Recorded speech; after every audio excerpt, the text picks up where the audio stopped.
Okay.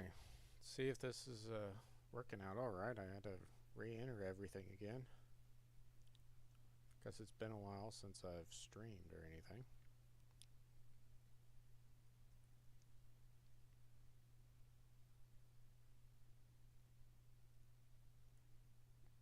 See how it sounds and stuff.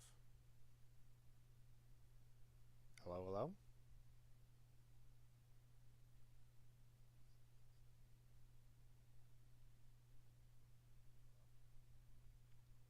Okay, bit of a delay and all that, but we are okay with that. So, Day of the Hobbit release. I know I didn't post a lot of videos with the last set. It was getting old and repetitive.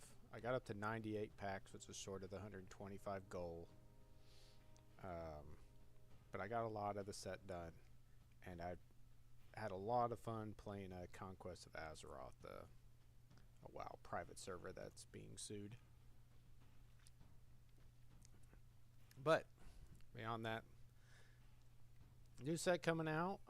It's a small set, kind of like Spider-Man and Teenage Mutant Ninja Turtles, which were horrible limited sets, so I had no interest in playing this. But then we get a ban announcement. It changes standard quite a bit, and I was looking at the cards in the set, thinking that some of them might actually maybe be standard playable. I did not pre-order anything with this set, so I do not have sealed tokens or anything. I think sealed is very badly costed on Arena here. You look at the sealed, it's 2,000 gold, and for you to get 2,000 gold back, you're at 6 wins. It is very, very difficult to even break even in sealed and stuff. It is not very good. The idea is that you're paying for the 6 packs and then you're getting 3 packs back plus some gems, so they look at that as like value or whatever. But we're not just dumping our wallets for packs. We're trying to go infinite and stuff, which it would not surprise me at some point here soon that they actually change the structure for premier drafts and stuff as well. So, as long as the getting is good, you should be trying that. It could be a pick 2 format, because that's what those smaller sets were supposedly made for. I just really doubt it. I think they came up with pick 2 as like a solution to a problem they had created. But anyway, let's just dive on in. I don't know exactly every card in this set, but what I do know for a fact of just just looking through the sets and stuff, like commons and uncommons, is that red and black are by far the best colors at that common uncommon. All instants and sorcery cards from among them into your hand.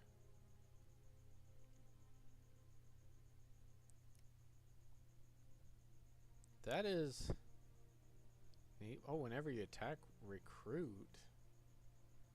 Notably here, we do not have a black or red rare or uncommon, and Smog is actually pretty good. But we are not going to force that hard. I actually think this vehicle is fairly respectable. So's Nasty Little Rabbit.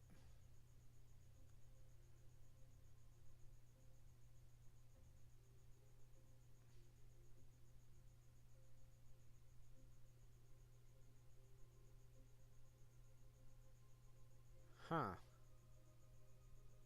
Oh, we're gonna take this. We're gonna take this boat first. But I'm not putting a lot of weight into it. That's for sure. Mountain King's Return. Recruit. Return target creature card from your graveyard to the battlefield. Up to 1 target creature. Guess that goes well with your recruit mechanic. You can actually discard something to actively get back with it, but you're getting it like a turn later.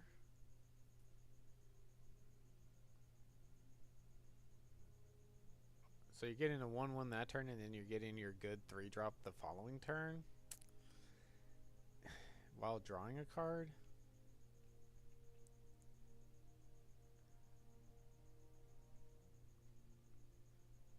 I think it's Pinecone Strike is just the best card in this pack.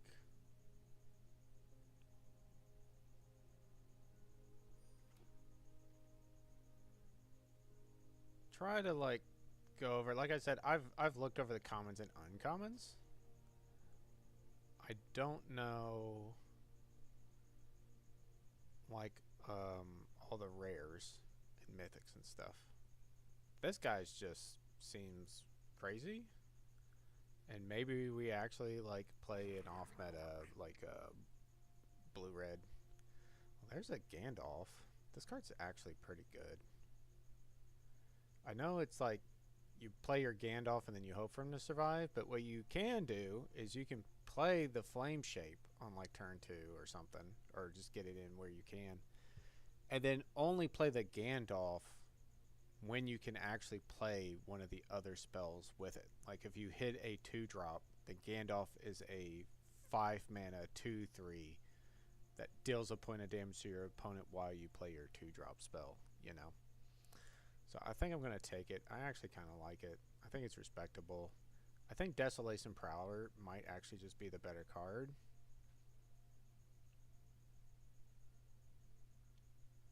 And then of course Snow Slope Hunter is actually quite good. But I like I like seeing a rare mythic being fast. Are you kidding me?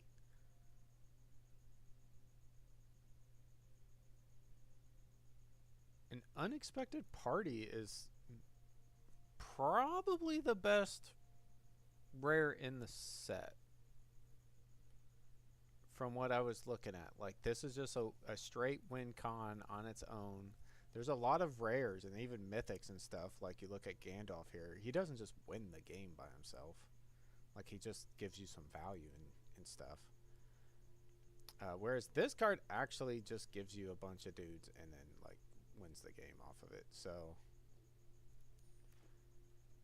I think we may actually see that people are avoiding white by getting a 5th pick Unexpected Party.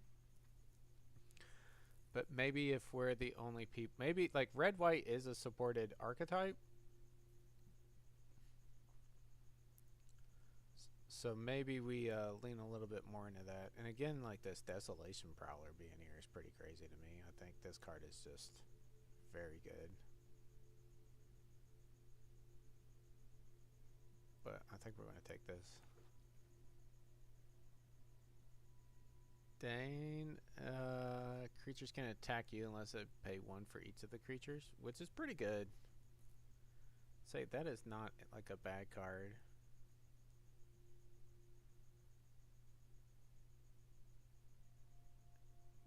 And a 2/2 Vigilance is pretty good.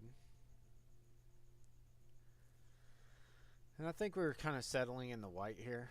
I don't care about this boat at all.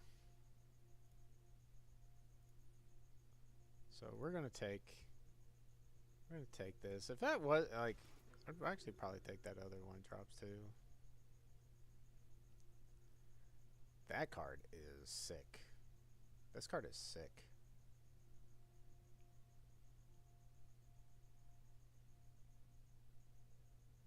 Target artifact or creature gains hexproof and indestructible till end of turn. Ooh. But I think I like this guy. This guy just gives you like so much solid like top end card. Alright. Okay. Red white is a dwarf deck.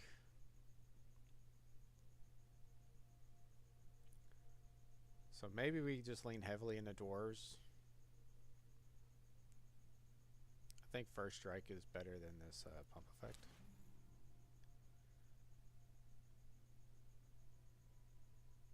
Yeah, I'm not surprised this wheeled. You draw a card for the 1/1 counter on it. Oh, whatever. long as you have Endurance Story, it gets +1/+0 and has Vigilance.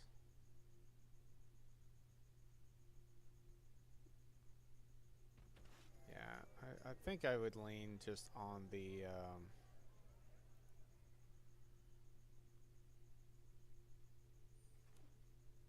I guess we'll take that? I don't know. Okay. Bilbo's quite good. Pretty far from what we're trying to do. Iron Hills Blacksmith.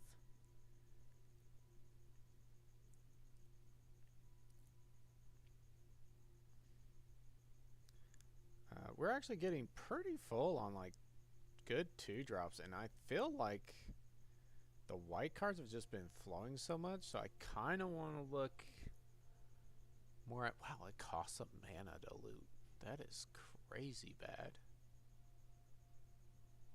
That's Banana Town bonkers terrible bad. Man, I really want to kind of get off of it and like try to force more like red stuff. I just took the rare. I should not have been talking too much there. There's a Gandalf. Yeah, I had the opportunity to take 2 of these. I wouldn't have been in this unexpected party though. Reach and first strike.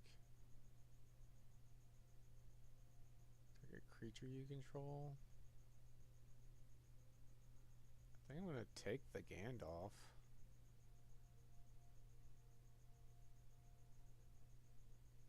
Yeah, I should have taken the Prowlers. I should have like been a little bit more willing to force in the black red. I think maybe like if you can get in the black red, even giving up like an extremely powerful rare like this is probably just better to get in to black red because of the card quality being so much better.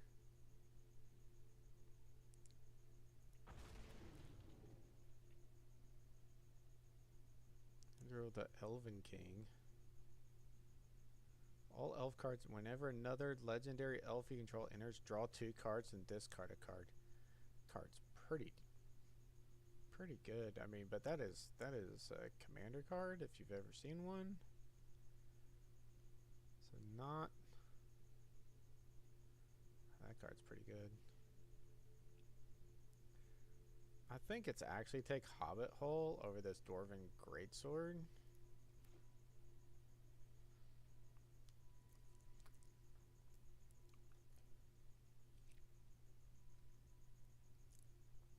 Definitely wish there had been a... Doesn't untap during your unstep unless you have an enduring story. Okay.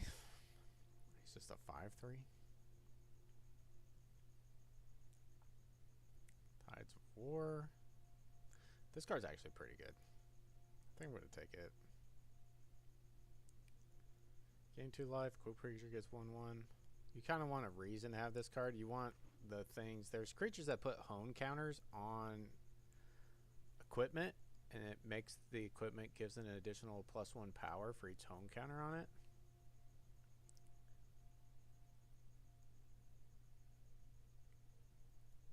Okay, so there's this. There's actually this guy too. This guy's not bad. Where are we at? Creatures already 9. I think I want another decent creature before worrying about crappy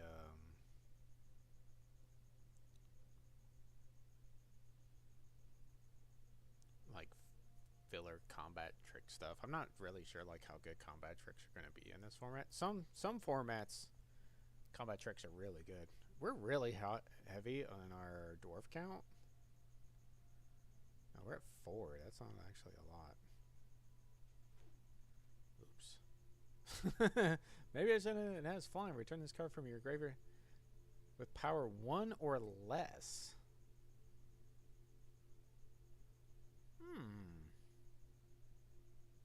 So if you have a lot of recruit stuff, you can just keep making that. That's not bad. I think we'll take a map though, as a way of looting. See, look, here's a dwarven short sword and this weird 3-drop. I think I'm gonna take this 3-drop.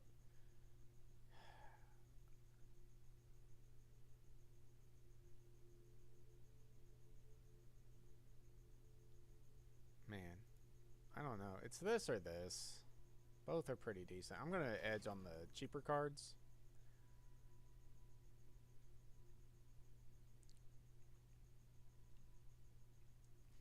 Dies recruit, but it's so bad.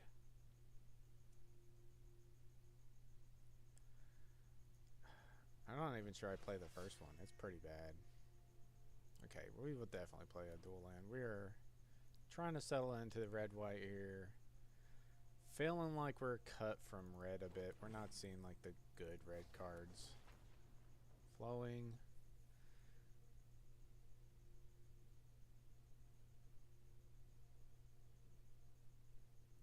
If we could make that work.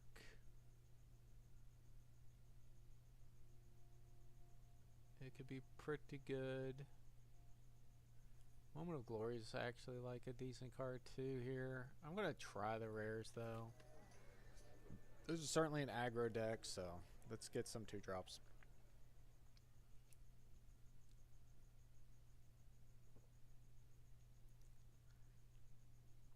This guy might actually not be playable if we don't have a bunch of spells to go with it. Here we finally like get a decent removal spell here.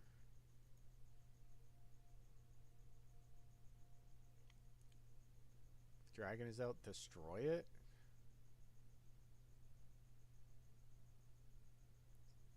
So there's just like different variants of like smog you can kill. I don't know how many like 5-mana removal spells I want in the deck. We're gonna take a Pinecone Strike over anything else here. I'm pretty sure. Though Bilbo's Gambit is a good card and something that I might actually want to be trying in Standard.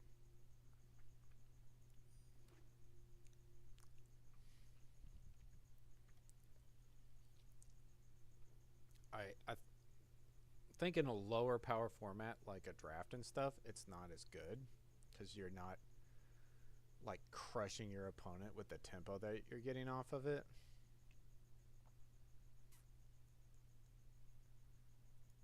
I'll take a treasure token guy.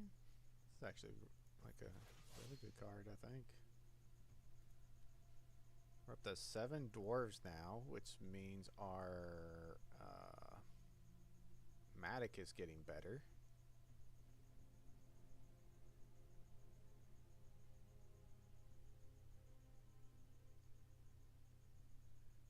Okay, we got our little combat trick dude back.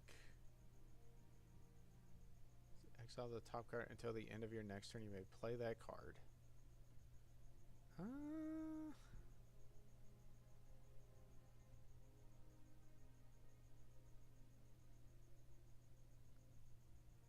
I think we'll take an extra dwarf. Now Matic is playable. And we'll get rid of this guy, I think. Bard King of Dale.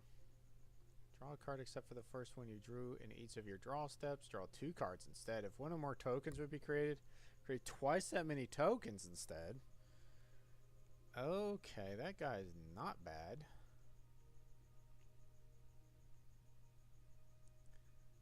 I think though I'm gonna take first. Oh, yes, I'm still here. Dang. Like, chill, man. Like, we'll take a flyer over this clunky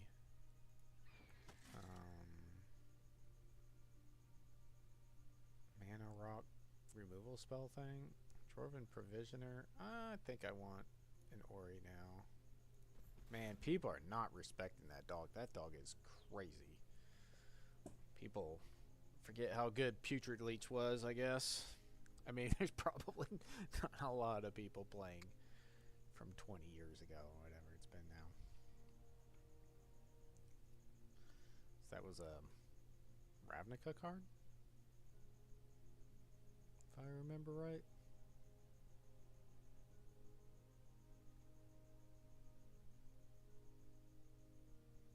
Oh, maybe I shouldn't have taken it. Yeah, this is legendary. I definitely don't want an extra one of those clogging my hand. Screw that crap. Let's take this over this guy. Yeah, this is not looking impressive, like, at all.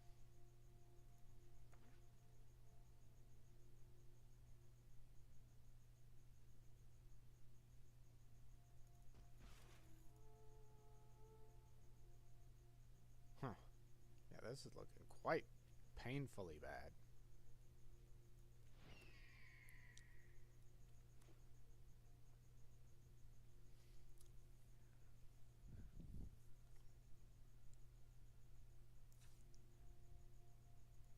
Now, this guy having this whenever you attack a mass goblins too, it's not when it attacks. So you can play it and attack. And if you're attacking with your army token, it just gets 2 extra power on it. It's quite nice. I think we'll cut one of these.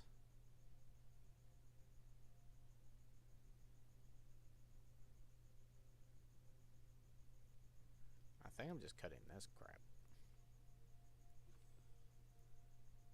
And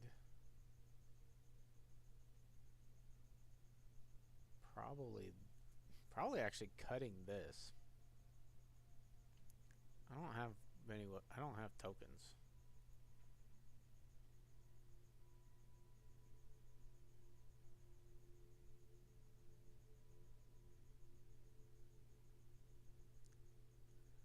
So yeah.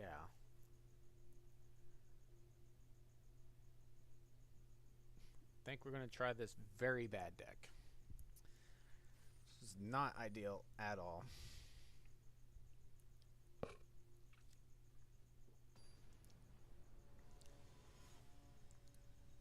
Happy to be playing red, but not happy that I didn't get enough of the like really good red cards. Didn't get into black red. Ooh. Going first with just no, like I have like so many 2-drops.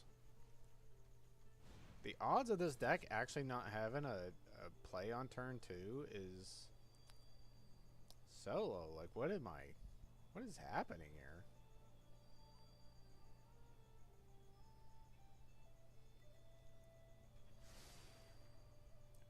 Pain of getting, oh no.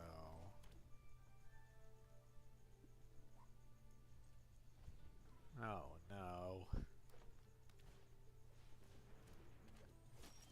Put 3 1/1 counters on it? Yeah, that's a card, huh?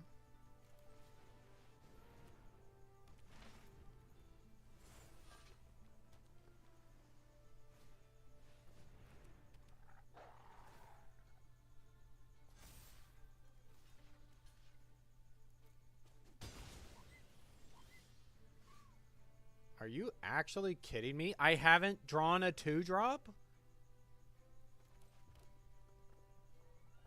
You know how freaking, like, unlikely this is? Like, I'm running, like, 10 2-drops. Like, what the hell? And a freaking 1-drop. I just get nothing?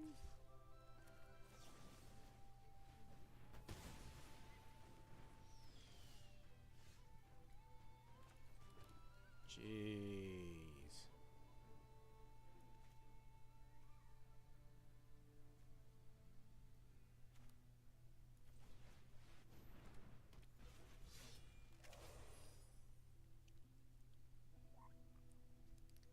Just absolutely getting rolled here. My aggro deck that doesn't draw creatures, apparently. be fair, I am a little light on creatures, I guess.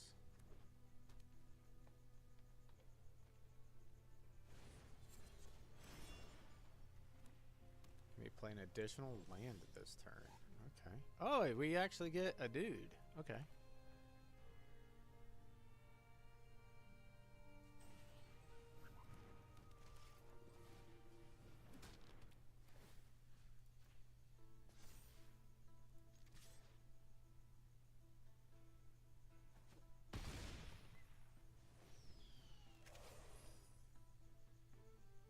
Control 3 or more artifacts, legendaries, and or sagas. Oh, this dude isn't legendary.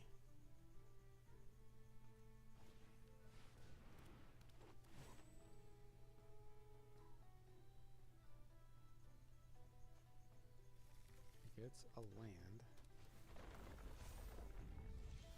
Okay.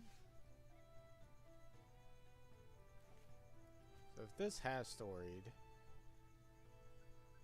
one for each of those creatures. Do I care about that?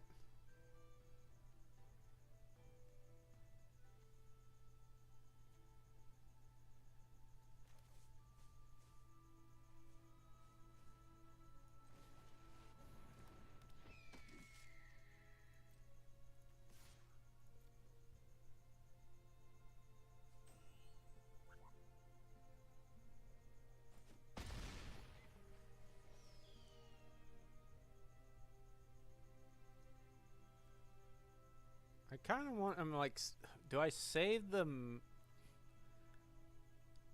land just to discard to the map?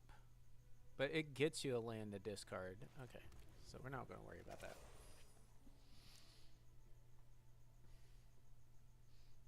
Like if I'm playing this and spending 2 to draw a card and discard, then I'll discard the land that it gets. I guess that's pretty good for it being a top deck then when you're empty-handed. It gets you the discard fodder you need to activate the ability. So maybe this card's just like even better than I thought it was, and I already thought it was pretty good. It does suck that it's legendary, I guess. Because I don't think you can run a second copy of this card in your deck. Even though you can discard it to the first copy, you actually do just need to find gas like when you have this card out. You don't want there to be a bunch of stuff in your deck that doesn't do anything.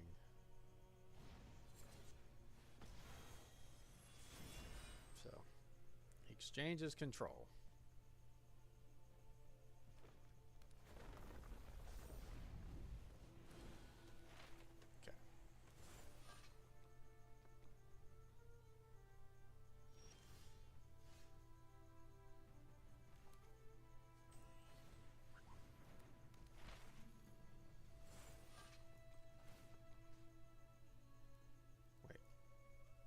It's +2/+2 and has ward 1.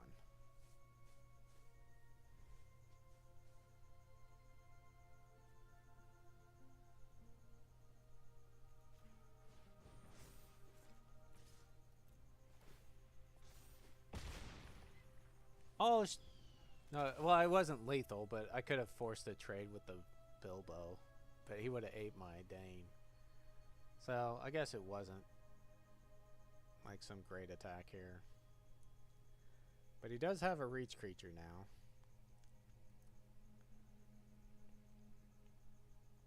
And plenty more other creatures to be playing.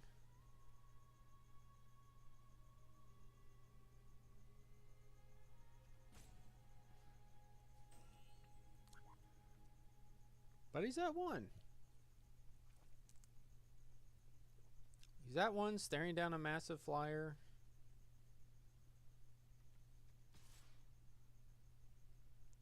Taps a blocker.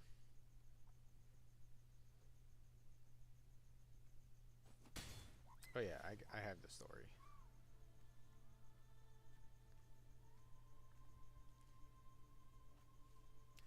Gets rid of a counter spell because he can't keep up mana right now. Actually has to do stuff. if he has a land, I mean, it's pretty easy to just play this, play the land, and create another blocker. Okay.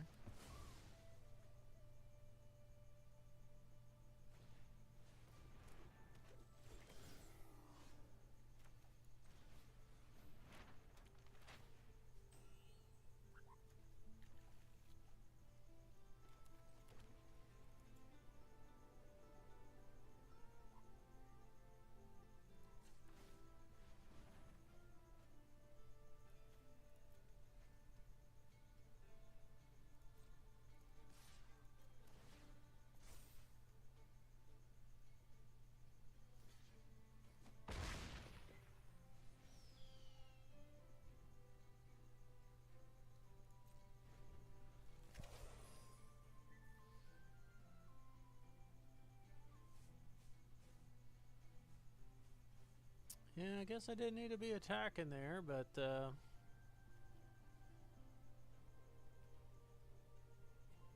I can put 2 1/1 counters on a dwarf. So I can make this a 4/4. I can make this a 6/6.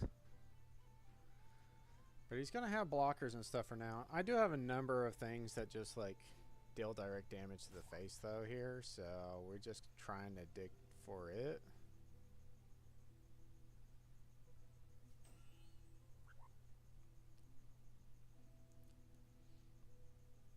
We are getting to loot away all our lands now, which is pretty good.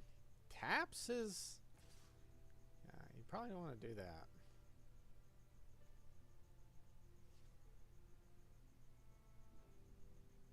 Oh, right. He could have had land to untap it. But if this is the, like, deal damage to a tapped creature thing, it would kind of crap on him.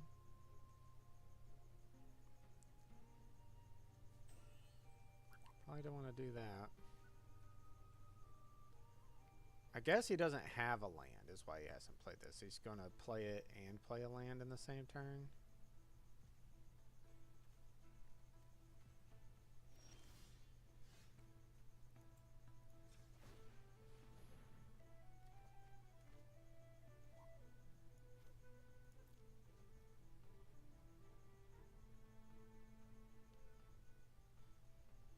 This is a sorcery.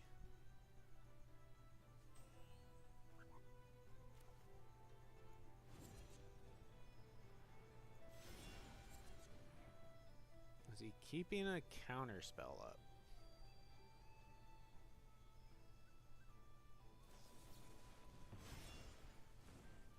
Second Thandril's Decree?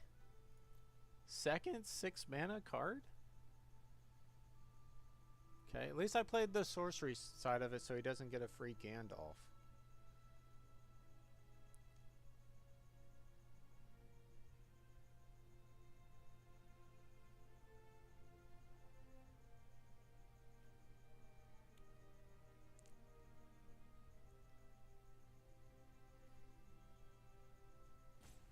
And it'd be a 6/6. It wouldn't have trample or anything. I don't think I move it. I think we're just leaving it there.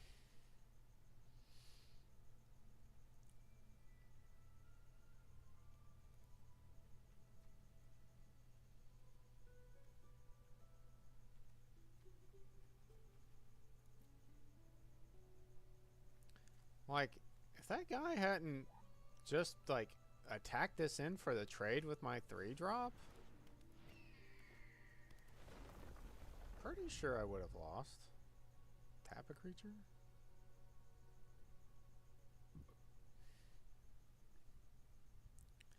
And he is in that spot of having to pay mana to attack, so...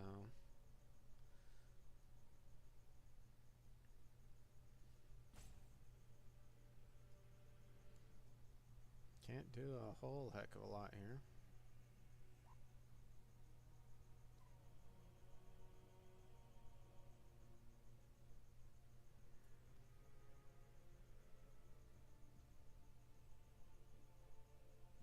This is actually like so crazy. Oh. And you have to pay a ward cost? Okay. Attack with 2? You have to pay 2?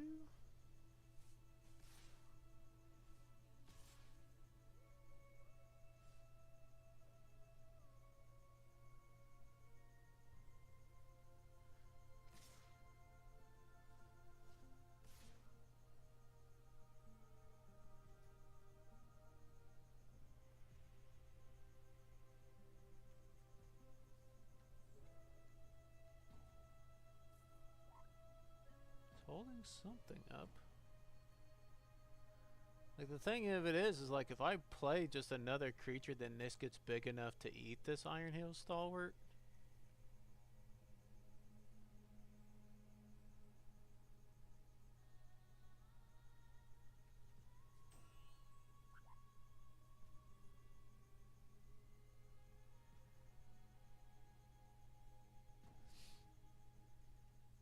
My guy.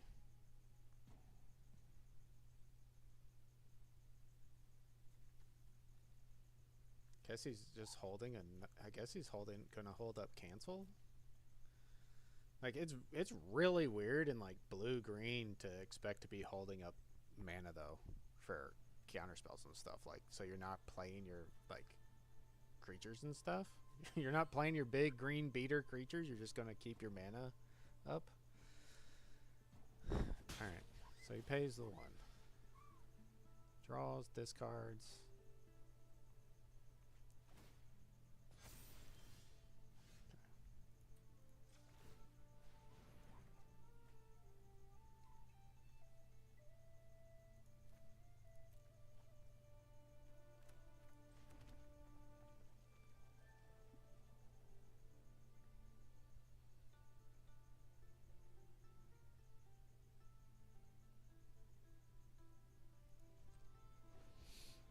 This thing's looted away 3 lands for me, and it just hasn't mattered. Because it's only looted lands to draw lands, which... I mean, if I've got a shot at winning the game, it is because this is digging me through this flood.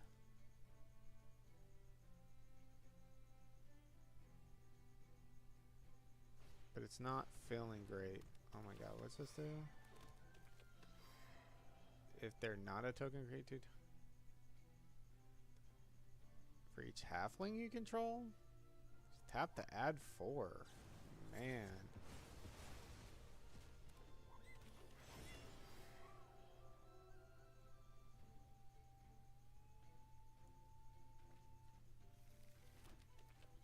So he just made a bunch of dudes, a bunch of mana.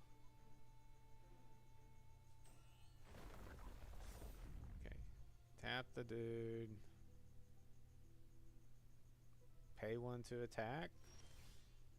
Oh, good.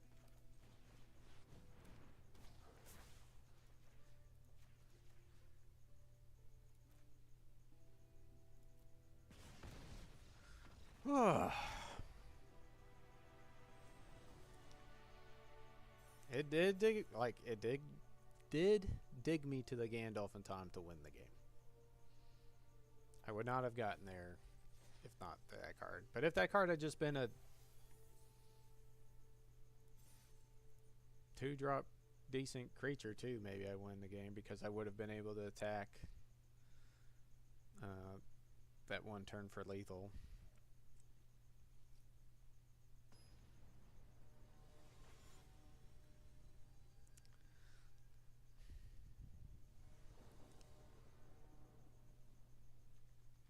All right. We got a great 2-drop. Like a 2-power menace creature actually does a lot.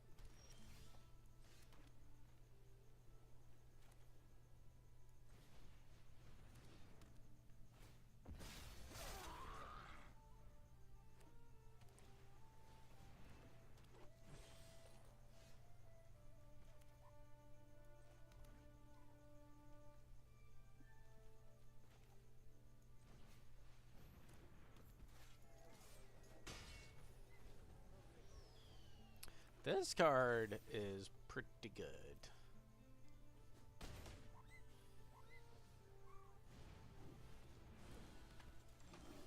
Land here, okay.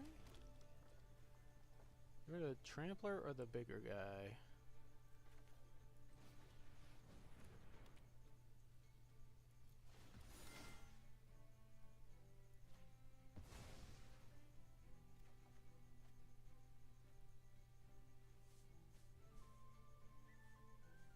I don't care about this. But to be fair, I don't actually care about this either. Maybe this is worth it just because I've got this. We're gonna get rid of this.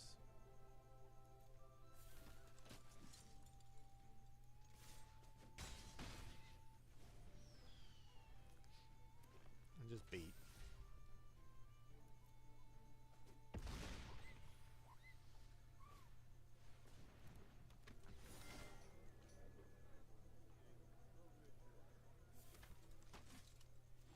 He keeps counterspell man up. Nasty.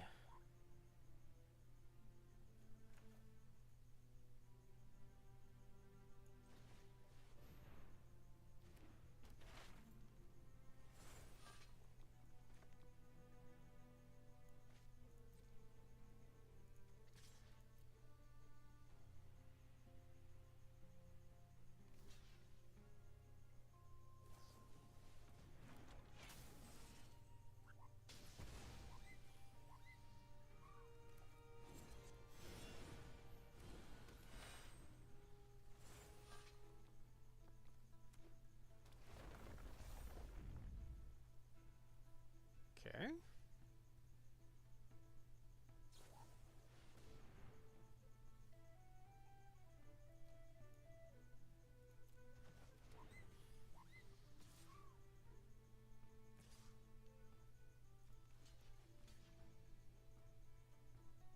Do I want to make this trade? Probably not.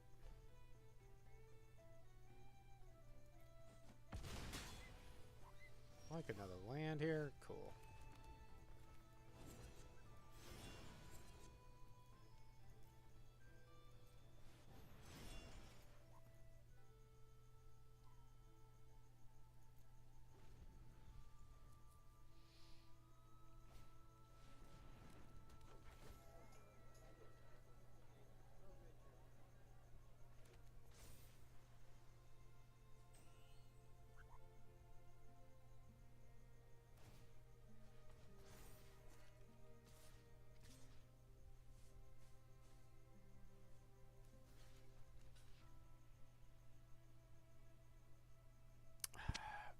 Is it worth actually like getting rid of one of the 2/2s? Because it'll have lifelink on the swing back, but it will still just trade.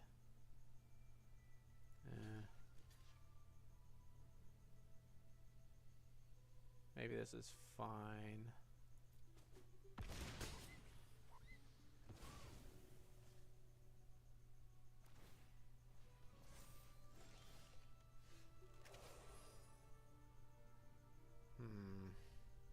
It's actually kind of wanting the damn...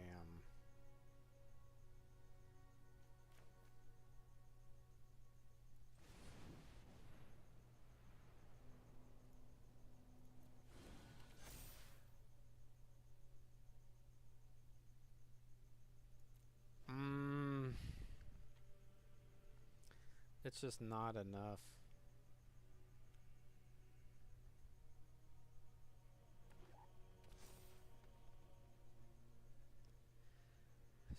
This thing's just soloing me here. It's 3 mana 9/9.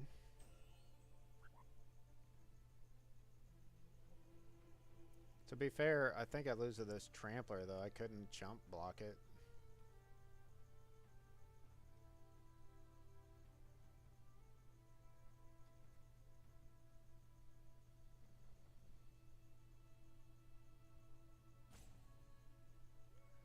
But I really wanted another land just to have a 6/6 creature to be able to block something if he pumps with the land. If that's all that he has, since he's kind of like run out of gas here. All right, trade here. Jump here, I guess.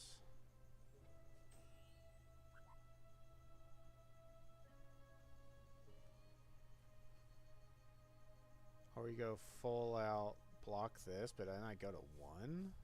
Can't really do that, can I?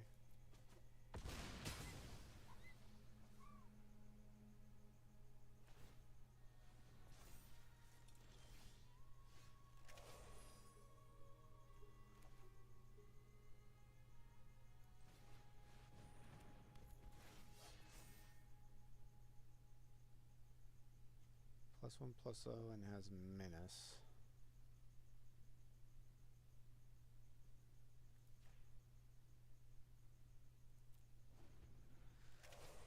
We're kind of just building a board though. Oh no, he gets that card back. This card's insanely good.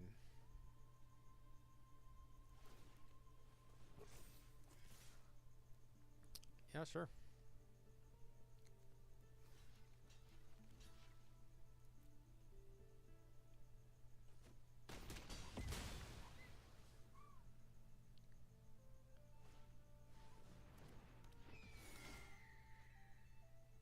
Ooh.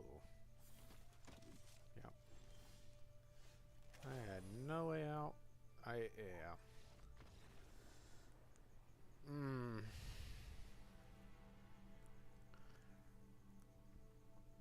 There is an argument to be made that, though, that this was my only way of removing this creature, because it was going to get out of the range of the burn spells. So maybe I should have actually taken that, because the rest of my deck didn't have an answer for it, right? Whereas, like, I could have killed the Trampler if I drew the Smog or the Magnificent End. Or even blocked and combined it with a Pinecone Strike. Yeah, that was kind of a mistake on my part, maybe.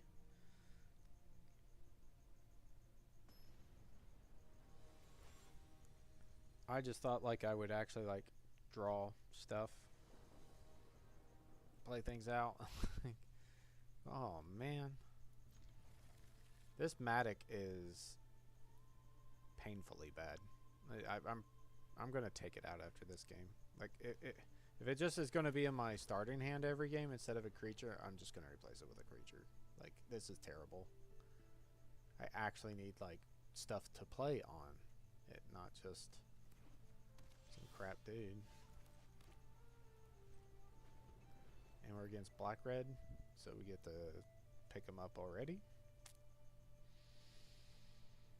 Not great first draft.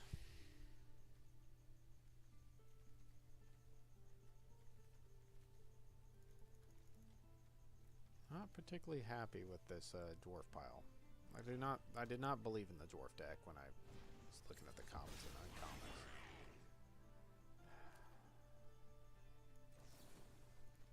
Yeah, this card solos me.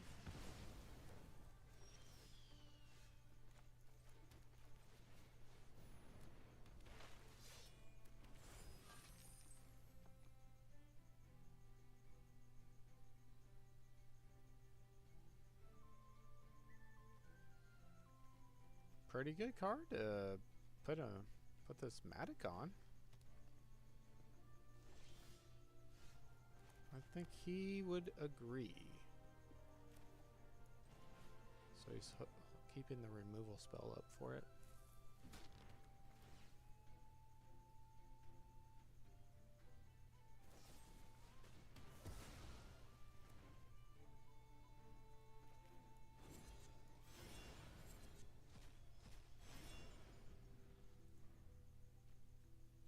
We get a Magnificent End and a land.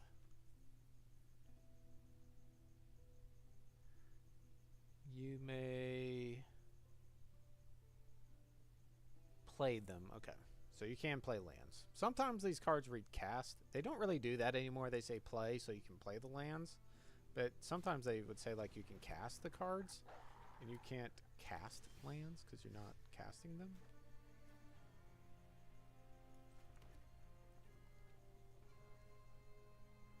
Sacrifice. If you do, put a number of 1/1 counters on this creature. You could roll sacrifice. When this creature dies, Mass Goblin's X, where X is this creature's power. Wait, I just played the land. Oh no, that's so bad.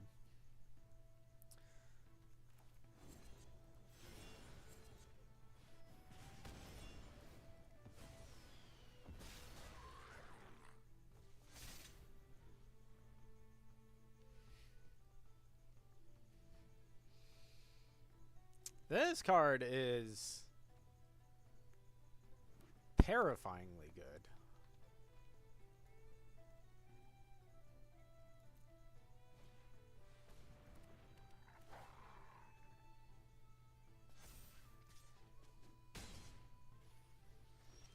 Okay.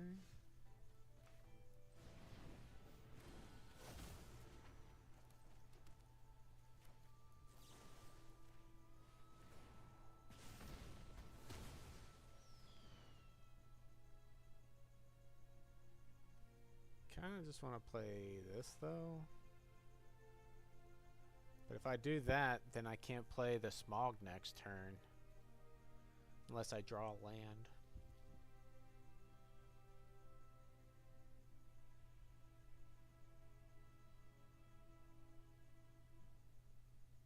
Well, this gets me the land though. So let's do it this way. We'll actually do this.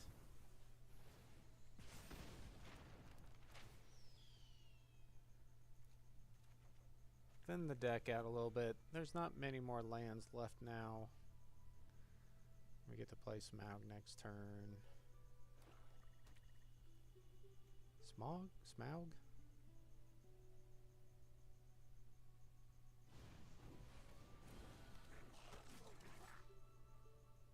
On it has Menace.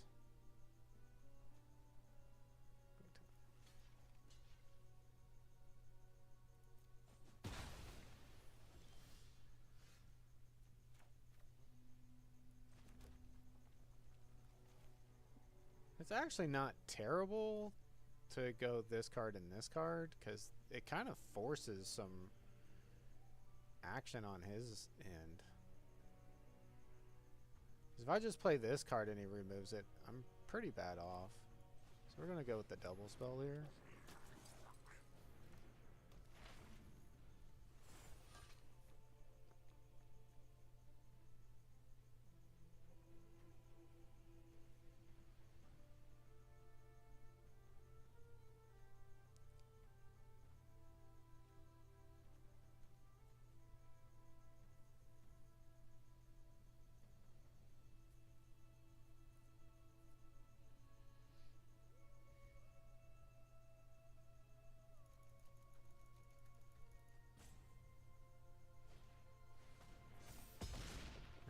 See, we actually protected our Smog here.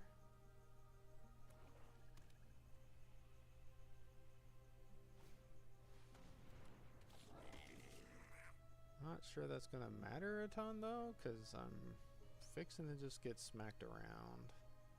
Maybe I would have rather had him kill the Smog, to be honest. When it's this way. Like, if it was just a removal spell, it would have felt a lot better.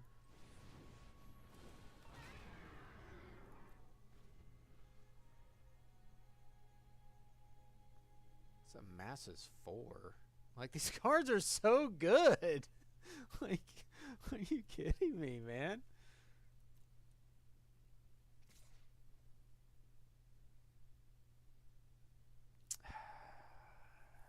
It's like, feels like so bad if I don't double block. Like, he just plays anything here, and like I've like completely screwed. Okay. That's actually fine. We're gonna make 4.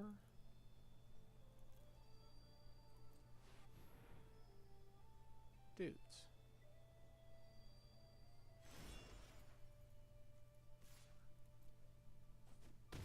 Yeah, this card's insane.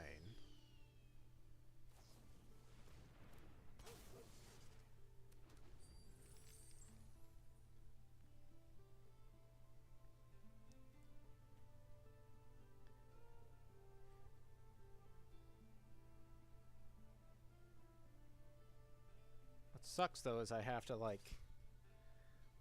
block this guy.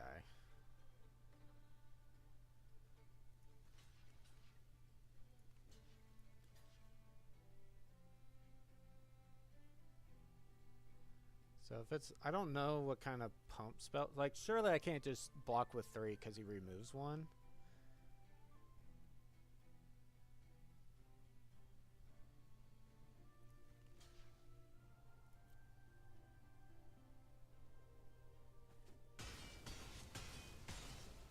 Okay. We're hanging in there. Oh no. Oh no.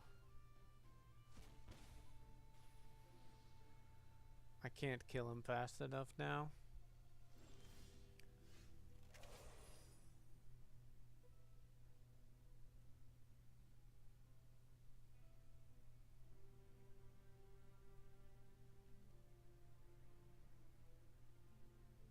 Because I have to block this and then he just returns it. That's unfortunate.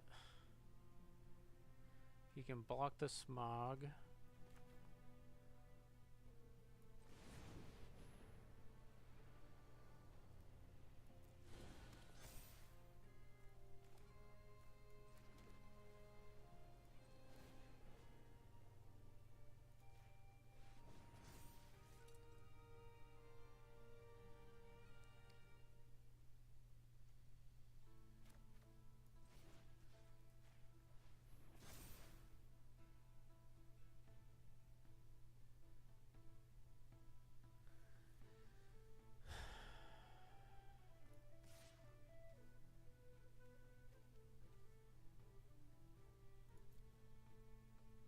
Doesn't even have to block it.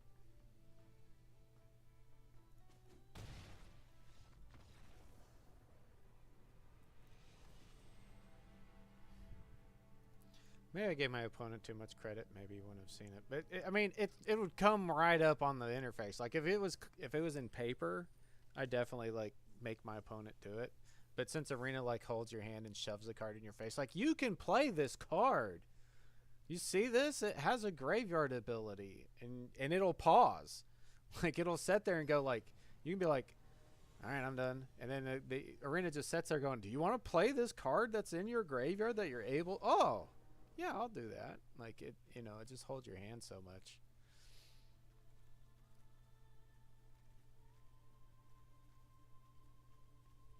Oh, I forgot to take out that equipment. I definitely need to take out the equipment. And maybe even this map. I just need dudes.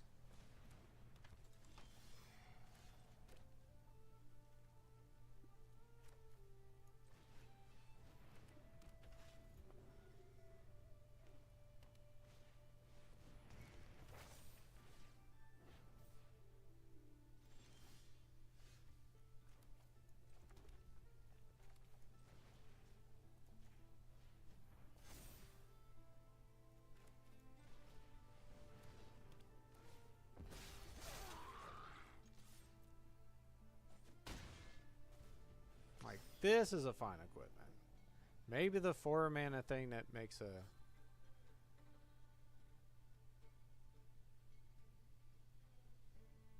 Draw a card, draw a card. Okay. Ooh.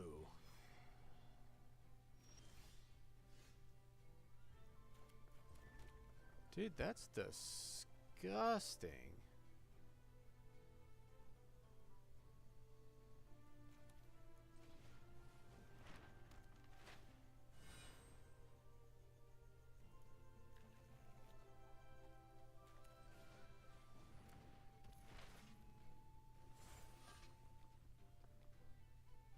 Prevent damage from this.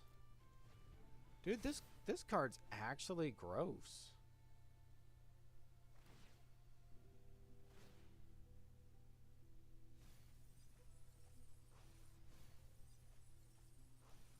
We get one good card.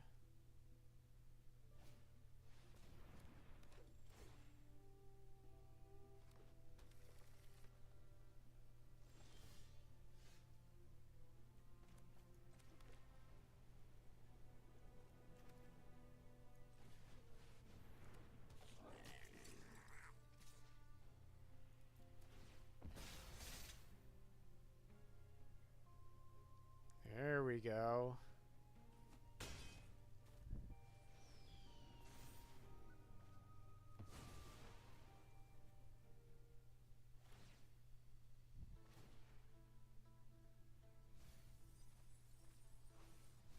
Doesn't mill himself to have 2 5/3 Vigis.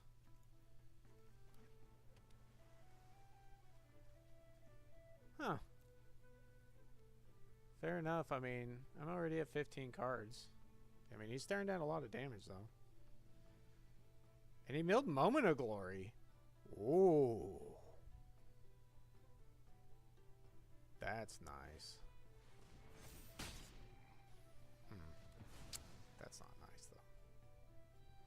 That's gonna make me lose the game.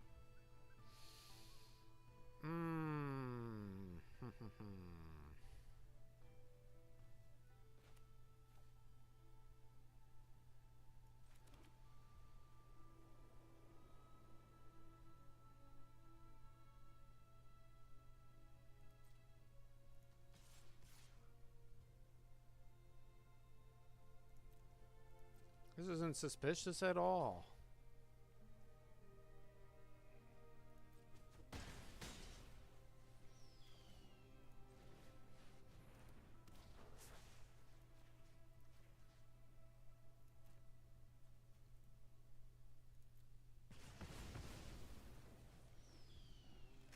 Oh. Okay.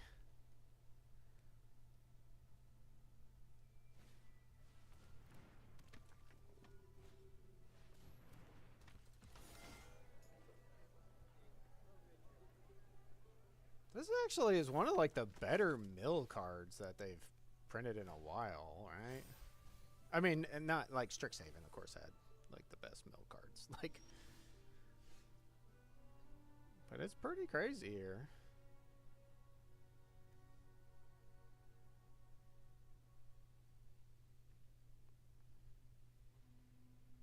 Whenever he attacks, the game first strike.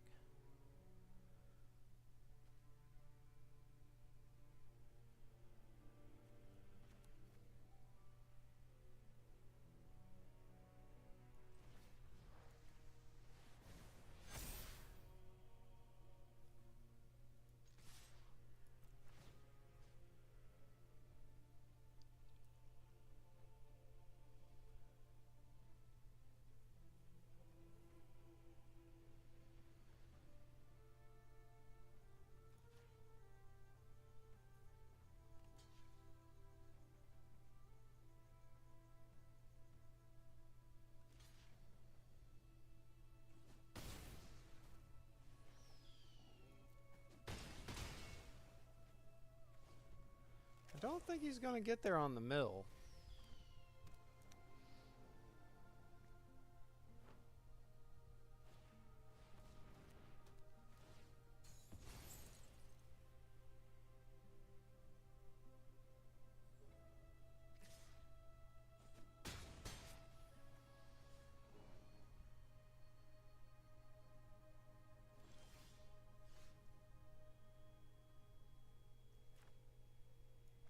This is 4 to equip.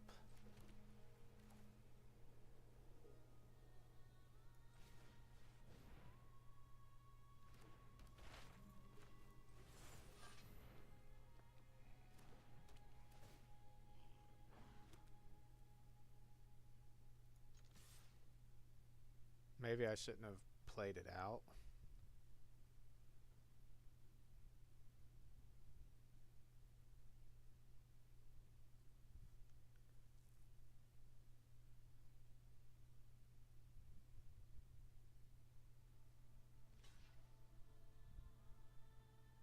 Does he have like a protection spell or something? Maybe?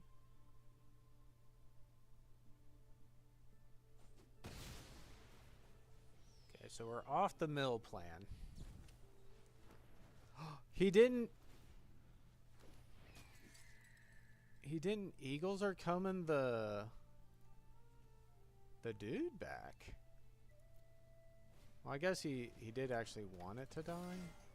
Like he wanted the Gandalf to die, because if I just equipped the plate mail, it would have been pretty bad for him.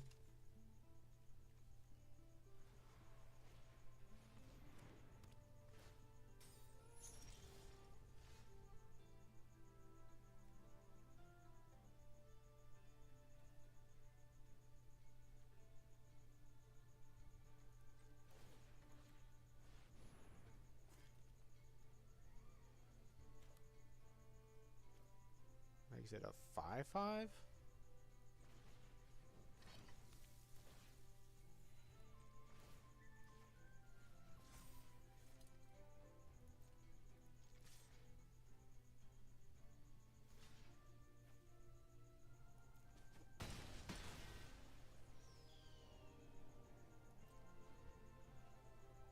I guess I could have waited for the sack on this too. Oh my god, he's got a third copy of this fucking uncommon. Are you kidding me? That is gross. Oh. That's actually a nice mill for me. No! Oh, wrong thing.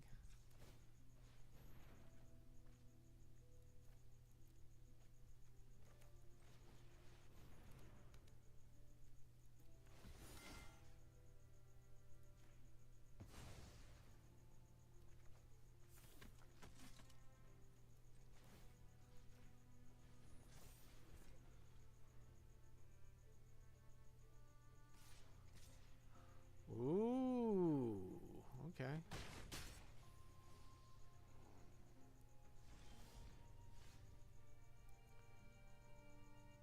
Okay.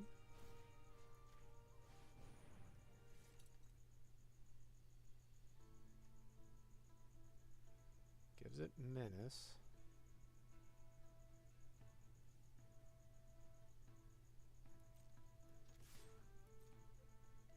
You have to hope that his plan is just a double block here, and that he doesn't have anything else.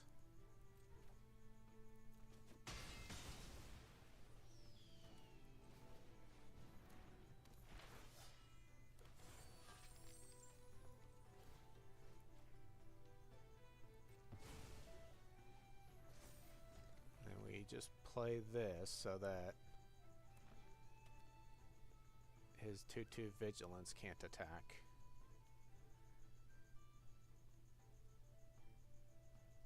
There we go. 4 plus 2.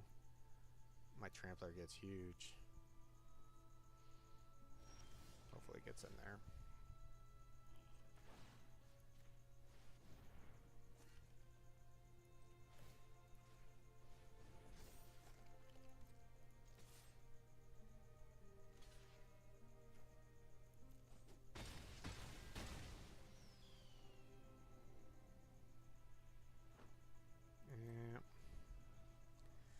It just wasn't enough, but one.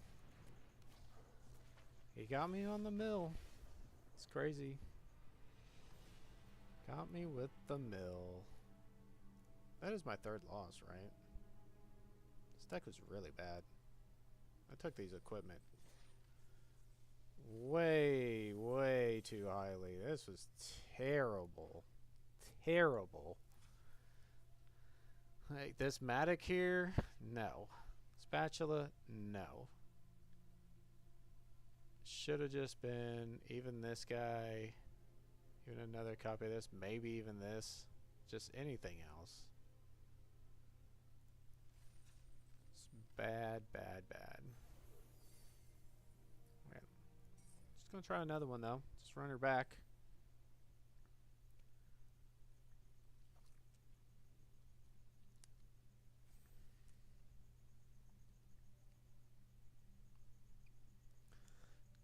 Like, I do think Black Red's, like, by far and away the best deck. Like, if you can get into that, that's where you need to be. But I do think the other decks, aside from maybe red-white, are okay. Like, you need the really good rares to want to be in. Guess you draw X cards where X is the amount of mana on it. That's a crazy way to deck yourself. Thranduil's Company. This is actually a really good card. I actually want to build standard elves because of this. Like, landfall is already like a great mechanic, a great deck. You lost Cub, but the deck could often win without a Cub pretty well. Like, if you were playing against other good players and stuff that knew what your deck was, they weren't keeping a hand that didn't have like a 1 mana answer to Cub anyway.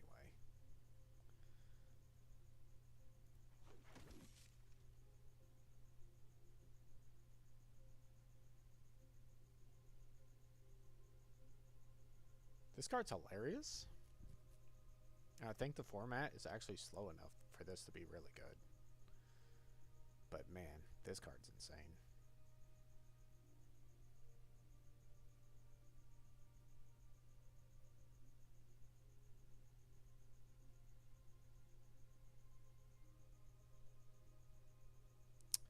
That's a card.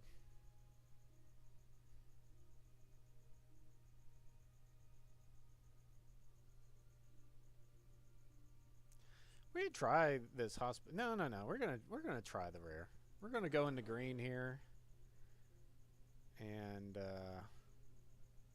play some blue-green landfall. Look, we even get this guy. Look at that. Control a creature. Put a +1/+1 counter on each creature you control. Okay. Oh, this guy's actually pretty good too. And this guy's decent.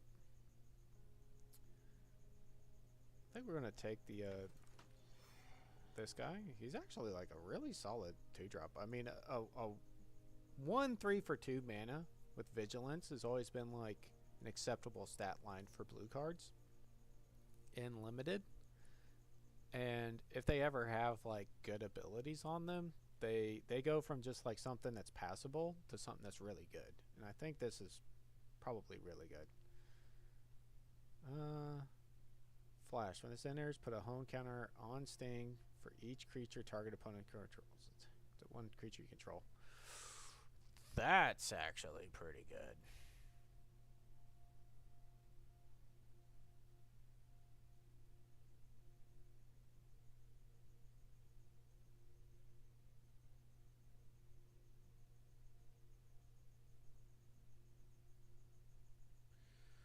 Are we taking this? I mean, 3 power equipment that costs 3. It doesn't give any toughness. You know what? We're going to try it, though. Just take a 3rd rare already. Ooh. Block of the North being here. And a Pinecone Strike.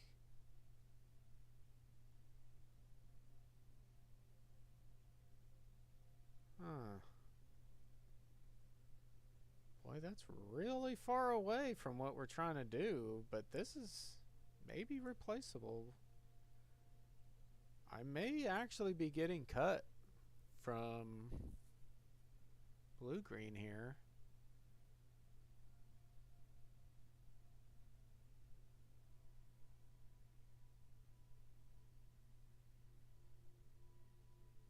Or like maybe I'm getting cut from, well, I don't know.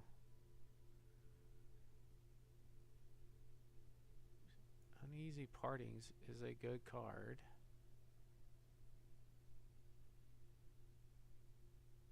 This is actually a decent card too. Like, as far as equipments go, like,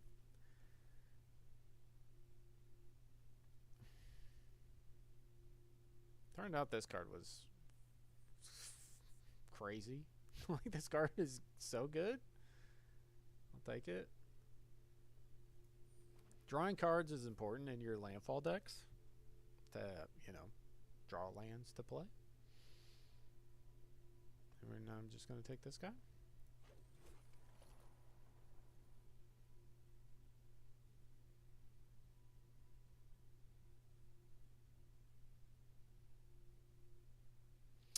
That's funny. Like, you can play this guy to return the Sting. Like, if it just has 2 home counters on it, return it, play it when your opponent has more creatures out. This thing just, like, playing on turn 2 is, like, terrible, right? But you would never do that.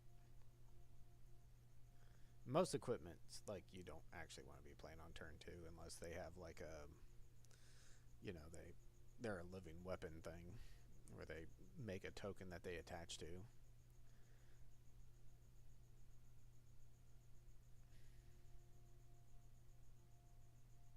I'm surprised they didn't just make this like, you know, a sort of fire and ice kind of thing. Like, instead of it being protection from 2 different colors, it could have been protection from like orcs and goblins. Or something crazy.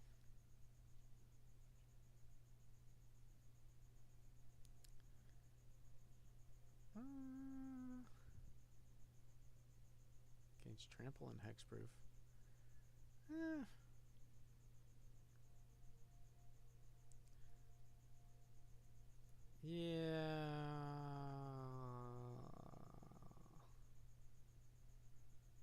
Let's take second uneasy partings. I will play a second copy of that card.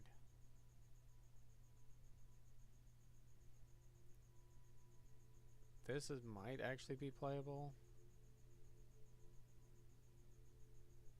Actually, this guy's pretty playable.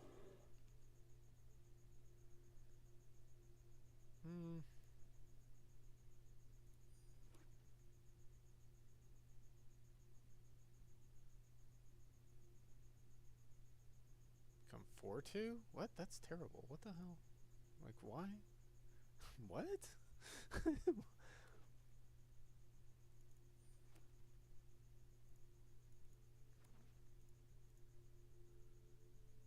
Bejeweled Warg. Target wolf you control or create a treasure token. This is a 2-mana 3/2. Trample is fine.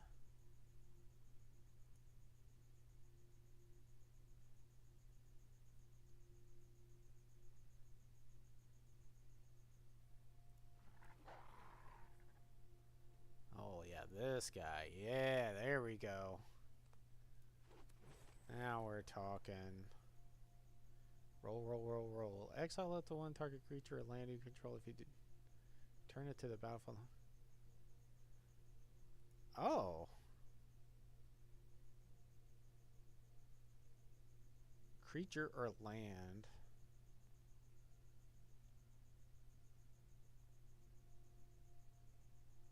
I don't like the craziest stuff.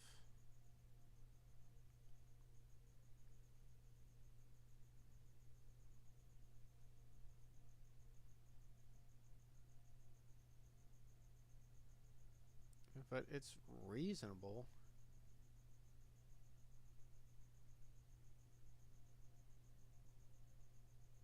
Yeah, I think I'm taking it. It's reasonable. It may not actually make the deck. We want to see like more like ETBs and stuff.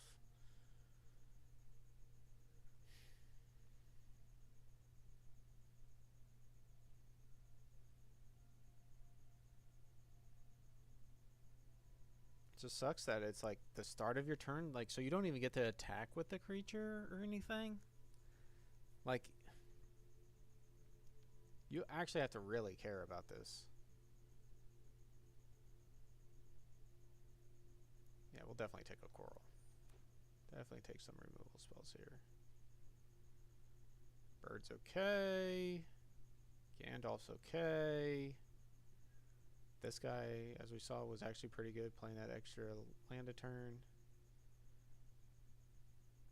I think this card's pretty good. Though I think this card's probably better.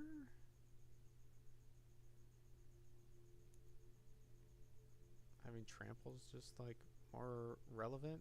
But this thing having Ward 3's pretty good. Like, it's gonna be about impossible for your opponents to do anything about it. It's the Wood Elves. I mean, if you're playing Landfall, let's play Wood Elves.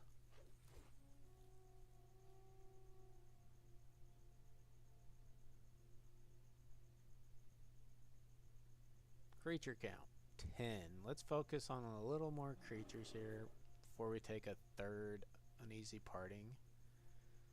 Wargling? This creature attacks. And creatures you control gain trample. It's the 4 mana 4/5. Sure.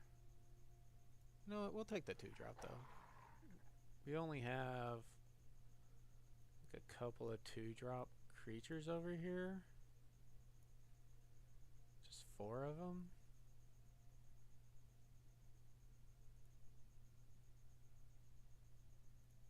Take a second spider.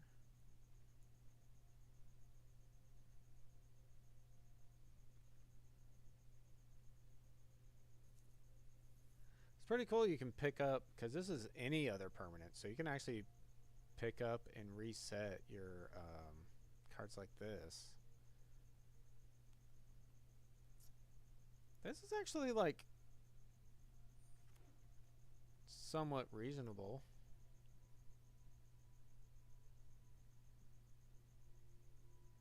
Fine when it enters recruit. I don't know if that's a card I want to care about. I almost took the Gandalf over it, to be honest.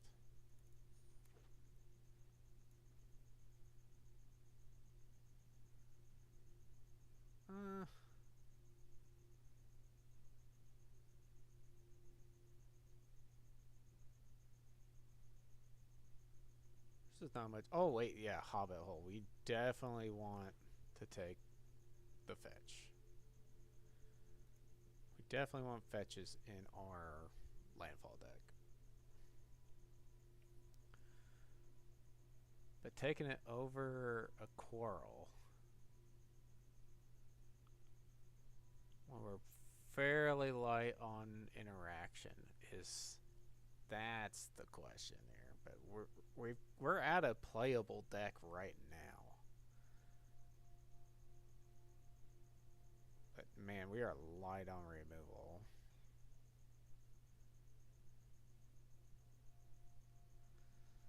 I'm gonna take the Hobbit. We're gonna go all in. Somebody actually took some of these. Now, there's only the 5 archetypes in the set, so there's got to be at least one other blue-green player on the table, right?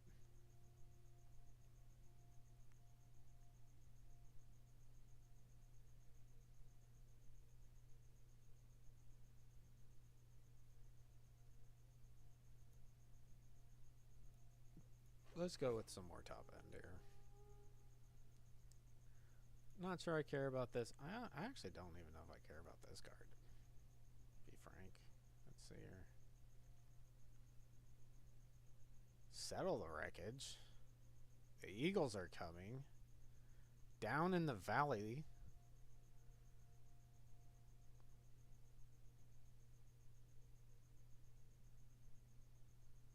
Huh. Search your library. Oh, yes. This is definitely the card we were wanting to get. If the triggered ability of equipped creature triggers, that ability triggers an additional time.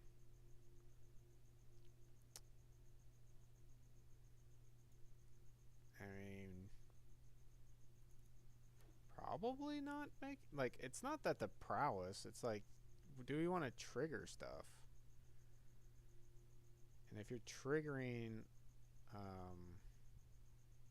like this landfall and additional time and stuff, that's pretty good, but that's basically it. There's not much there.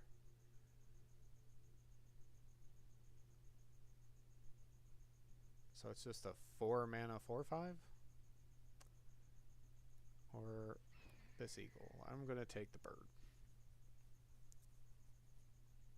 I'm going to take another Death Touch Reacher. That seems pretty good. What's this do? Target creature can't be blocked this turn. Discard a legendary creature card with the same name. Draw 2 cards. Okay, so a little protection for the fact that you're in a legendary set.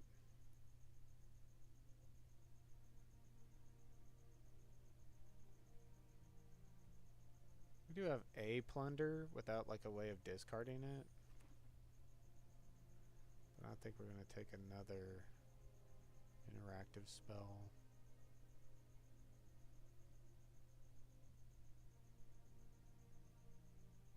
I'm not sure this makes the deck, to be fair. Though, like, blinking like something like this is really good. We just don't have enough, like, really good blink targets to care about it.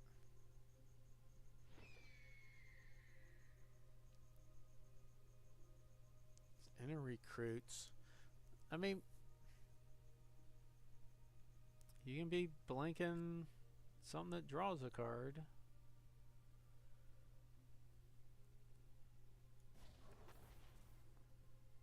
Just think we want more good targets for that card.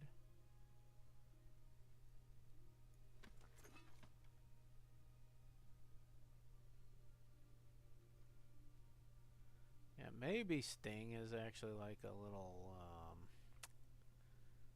on the optimistic side. Third Partings is pretty good. Okay. We actually have like real cuts to consider here then.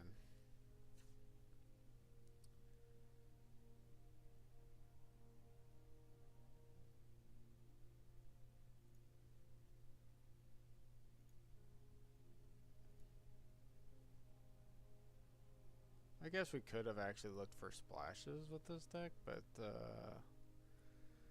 certainly didn't see anything powerful enough to take for the splash, at least not as the dress went on. Sting's kind of questionable to me. Got 19 creatures. We could definitely like stand to cut a couple of creatures.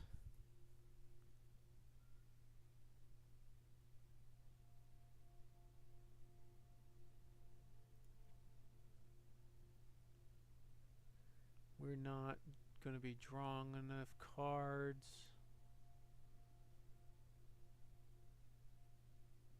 For that, I think I want to cut those.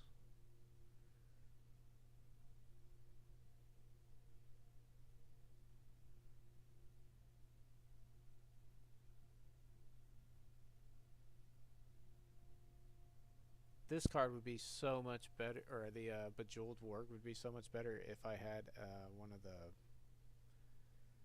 combat tricks, like a protection spell or something. 16 creatures. It's fine, I guess. We don't want to cut any more. I don't want to... What this... This is really bad if you're not discarding it with a recruit or something.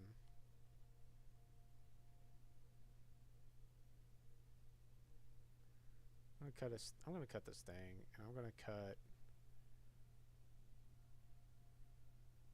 I'm gonna cut one of these cards. It's either gonna be an Uneasy Partings or the Old Fat Spider Can't See Me.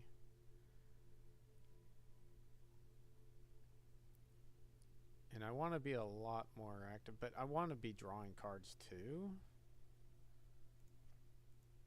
Some way. I don't want to be recruiting. I don't want to draw and discard, right? I want to draw and keep my lands and actually like have a grip that I can be dumping, you know, hitting the land drop every turn. You know, sometimes in your landfall decks, you actually want to go up to like 18 or 19 lands just to make sure you're constantly hitting them, but we didn't get enough like landfall payoffs. This Down in the Valley is by far our best payoff for it.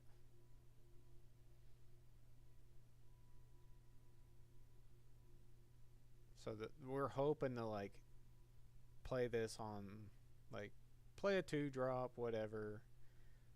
Play this, then play this on 4, and then the next turn like play a Hobbit hole, play another land. Maybe you're drawing a card or something, and like you're just pumping out crazy amount of elves. So we'll see. It is good to have some more drawing stuff in your landfall decks, like I'm saying. Like you do want to be hitting your lands.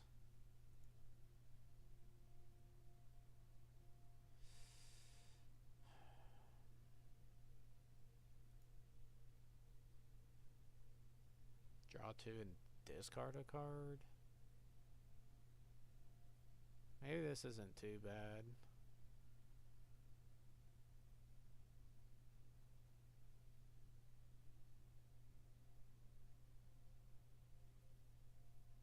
But it's clunky and pretty slow and stuff. We're not like some slow deck. We don't want to be taking turns up just to draw cards and stuff. We want to be adding to the board. We want to be playing a land every turn, but we want to also be playing proactively.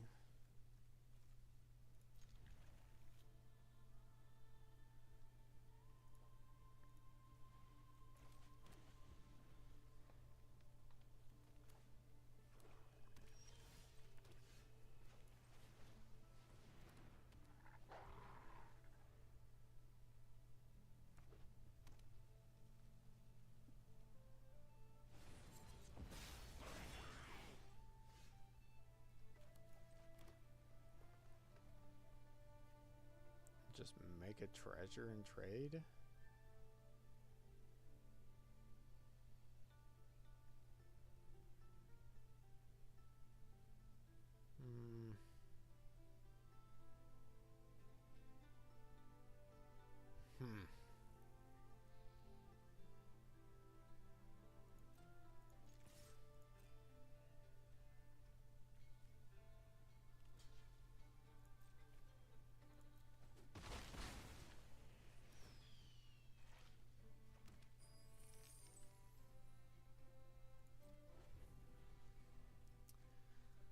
Not sure there are some haste creatures in the format. So maybe we get to eat something with the little bear.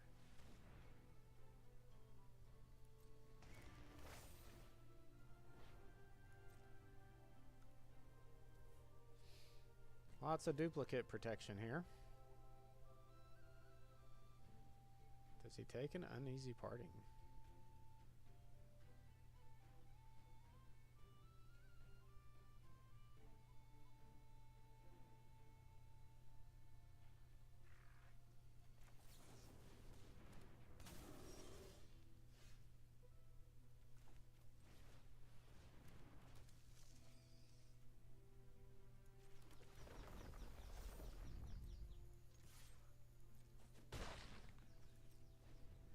I kind of need to crack this Hobbit hole.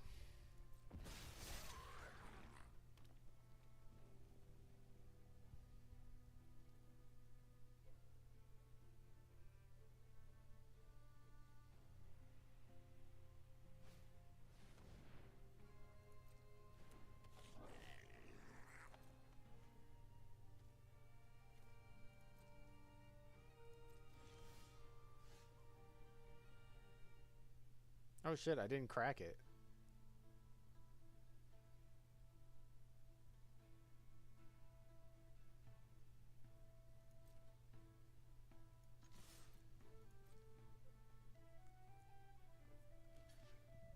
Oh.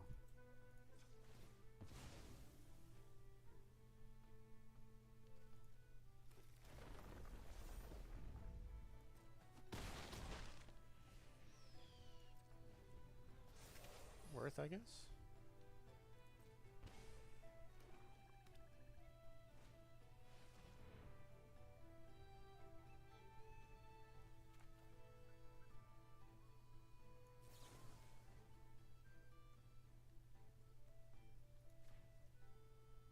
Should have attacked with it first. Like, he knows the cards in my hand.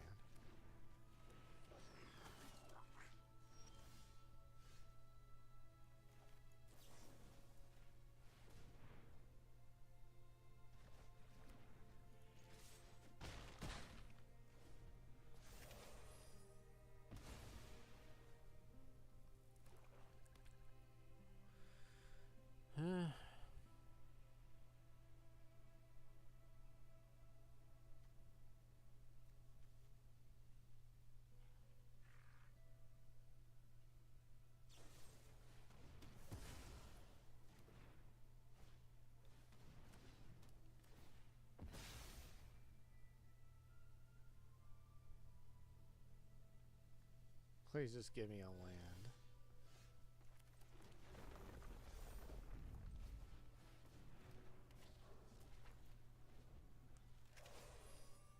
Well, I mean, he gets to kill my spider, though.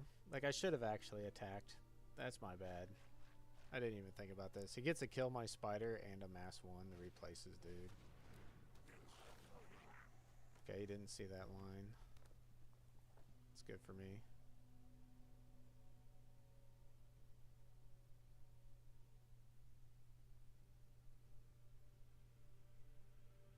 I didn't even double block the Gandalf.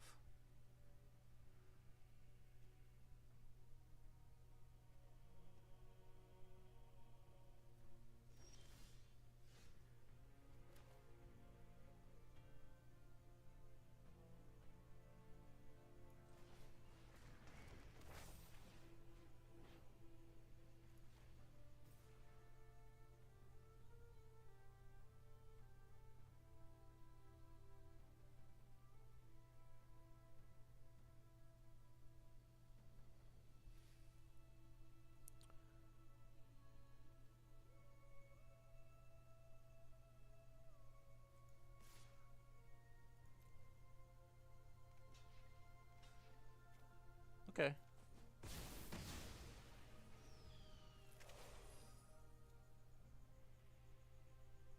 I just plays a creature and then I get to prevent all damage that it would deal.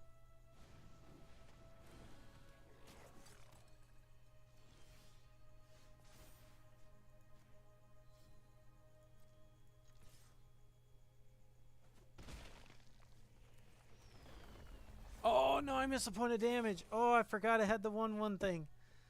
Okay, so he should be at 7. Let's hope that doesn't screw me too much.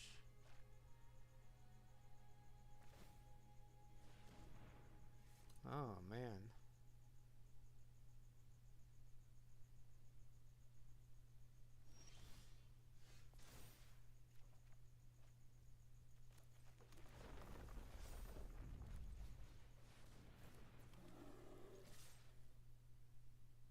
Yeah, that's a big boy.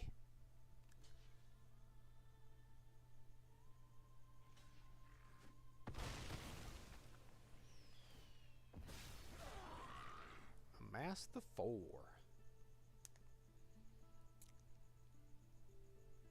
That's a big boy.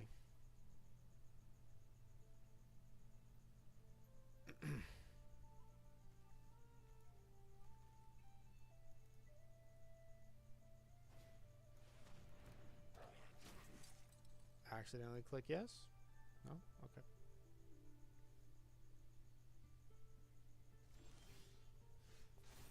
Give me an answer. Ooh.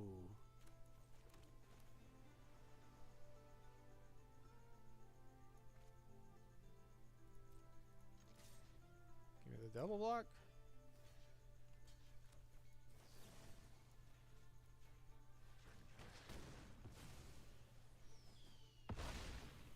All right.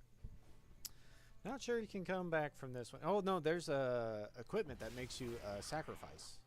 Don't play it now. No, you just make the 1/1. You chump block.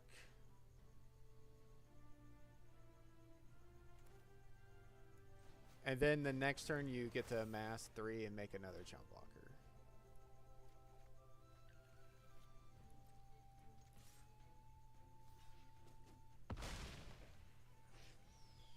So if he hadn't just flashed this back, like he could flash it back on his next turn to amass 3 and have another blocker, right? But he's just having the endless army of blocks here. Ooh.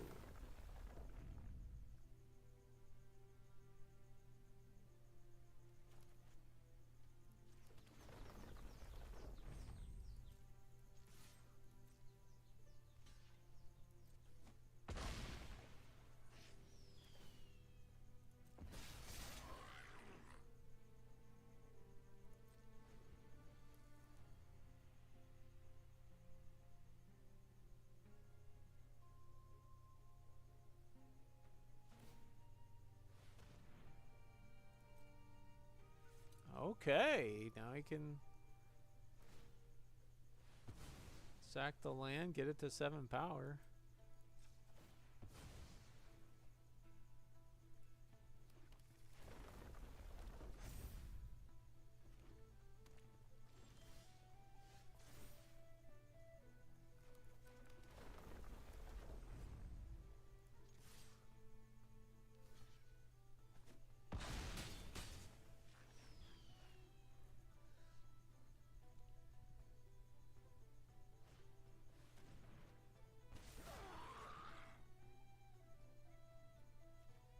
Losing a life to amass, like this deck is just hanging in there, and he hasn't actually, has he even played a rare? He hasn't even played a rare, and he's hanging in here with me playing multiples.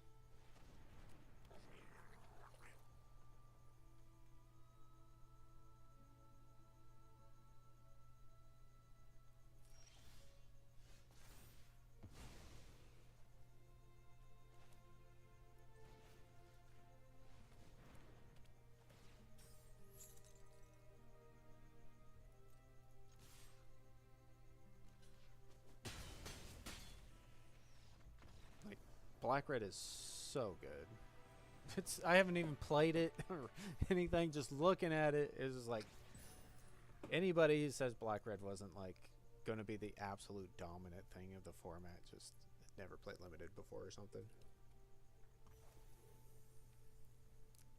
Well, that's not true.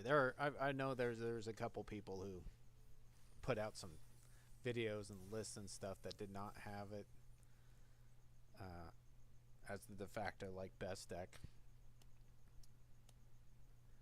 and I'm not sure this would correct. Like some formats, like the last one, like Marvel, once people realized how good blue white was, it did kind of like self-correct because people really started to fight for the deck a lot more. Opponent goes first. I don't even have a 2-drop or anything, but we're gonna keep. So there is some self-correction, and this being like just a 5 guild set means there is actually like room for like enough self-correction, because there should already be like 2 people in the deck at a pod, and if there's 3 or 4, then it you know, it really starts to become a problem.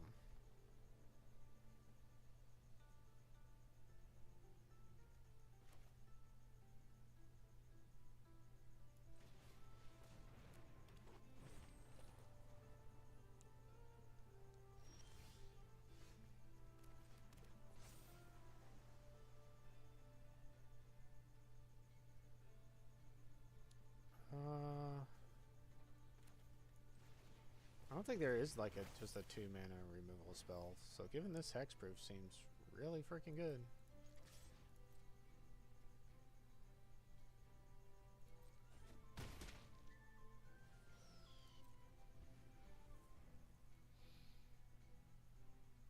Opponent went first. He stuck on 2 lands.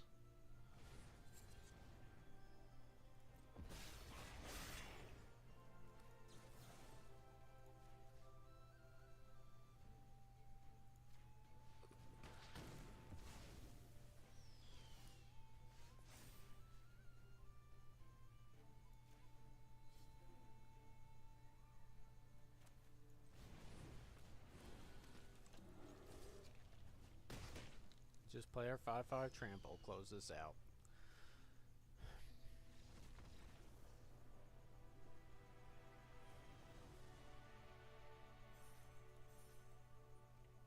Opponent keeping the 2-lander. One of each of his colors. Didn't get there. Sometimes that happens. You kind of don't want, like, you'll keep those hands, right? You'll keep the 2-land with a 2-drop, both your colors. But being on the play with only 2 lands, you know, you do run the risk of not hitting land 3.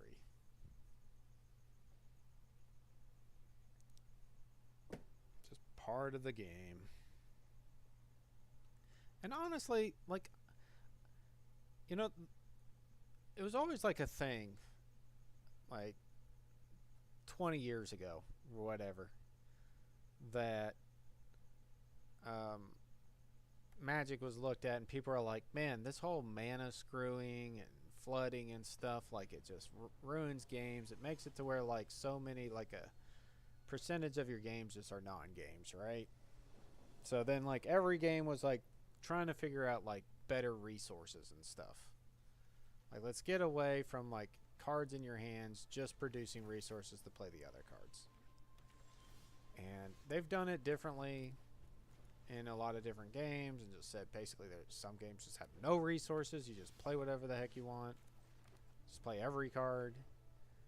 And few of those games, like, do anything.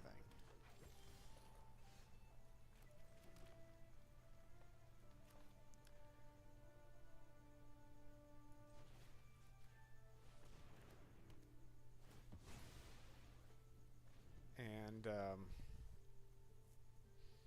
I don't know. Like, I played the heck out of Hearthstone when it came out. For first couple years it was out, and sometimes I still get in there and play freaking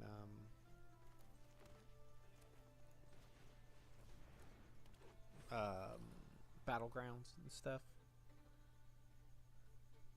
But it's pretty rare. Like, I like playing Magic enough. Like, I as much as you can hate on the resources and stuff with the lands, it just kind of makes for a good system. You don't want, holy crap, another one?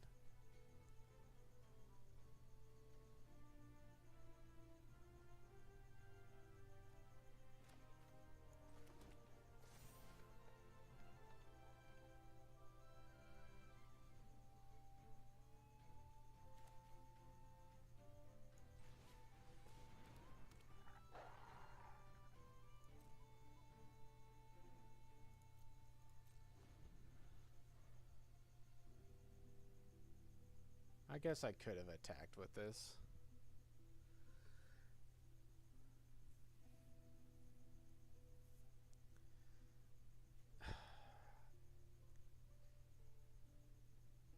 The last elf set, Lorwyn, had a card like this, right? That was just power toughness equal to the number of lands you controlled, or no, creatures you control and in your graveyard, and that creature would get out of hand fast.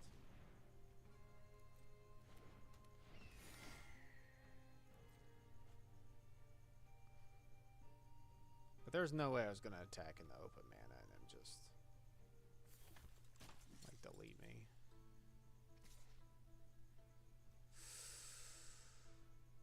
This is interesting. I could actually, like, play this and double block. This will be a 6/6 next turn. But I'm actually just going to put the faith in the deck to just play well enough from here.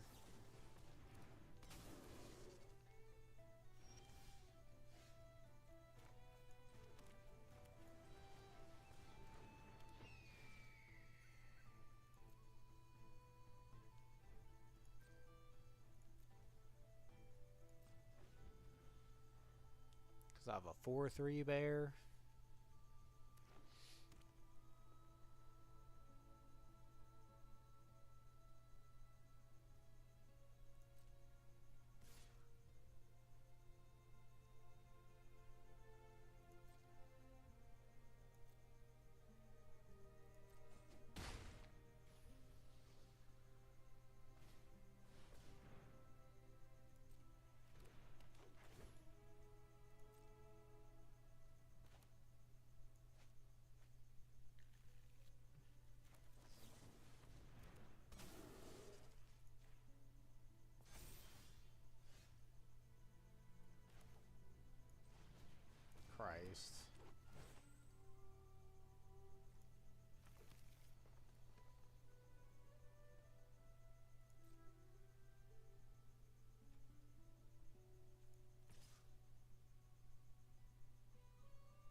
the second Pathmaker.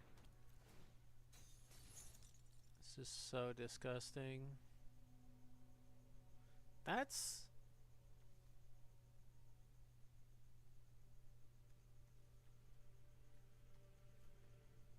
kind of crazy. Like... what? Like, yeah, why would you not just remove the bird and start getting in there?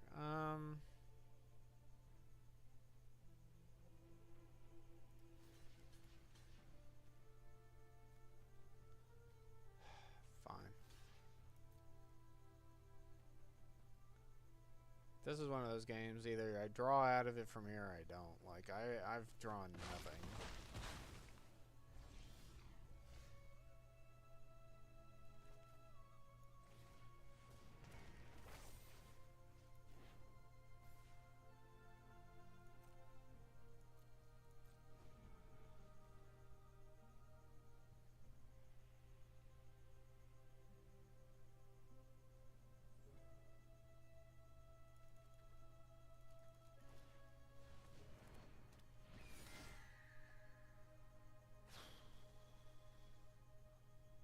Well, his Long Lake nuisances are looking okay here.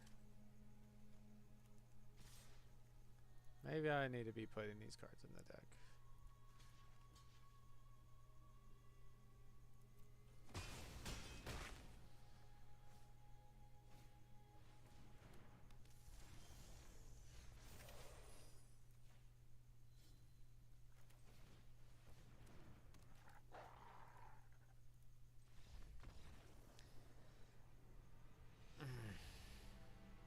Yeah. Some of these cards are definitely too below par. They're not carrying their weight enough. Let's take a look, see here. I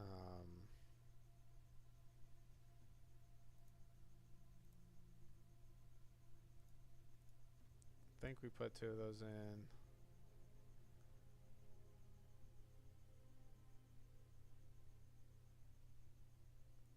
I think we're fine cutting this. I think this is just bad if you're not splashing.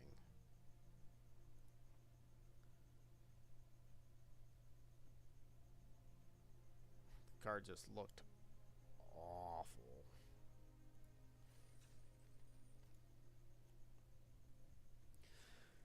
I mean, it'll make some of your hands look okay, where it's like it's your 2-drop and you only have 2 lands, and you're like, okay, I can guarantee my 3rd land, but it's still just a 2-mana 1-power creature. Like, what are you doing with that?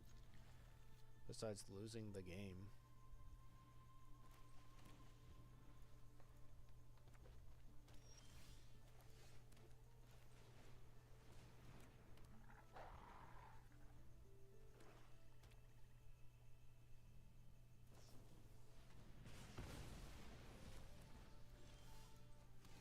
So the card we hoped he didn't have.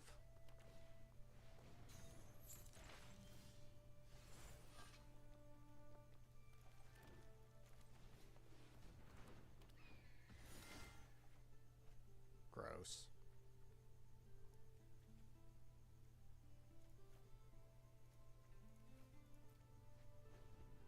Don't even get a recruit.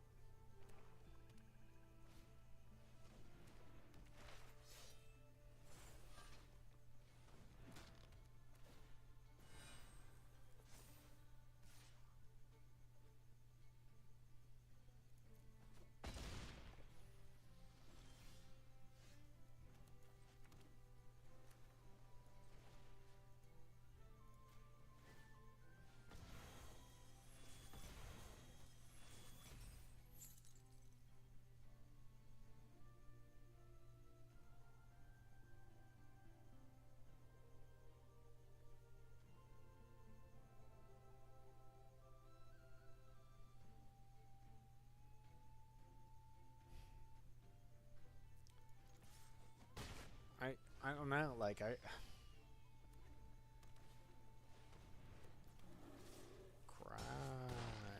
okay.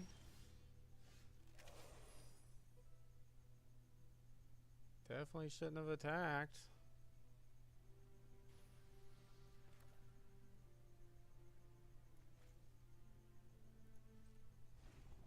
Definitely shouldn't have attacked. Freaking large bear. This thing's pretty sick for an uncommon 5-mana 5/5 trample haste reach. Why does a bear have reach though?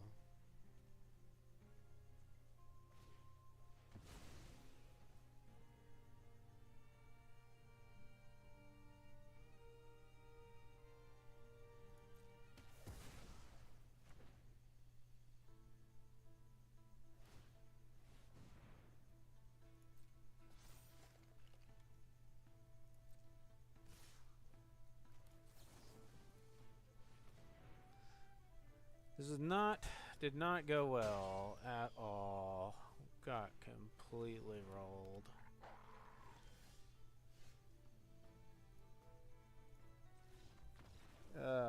Yeah, the turn I attacked there, that was...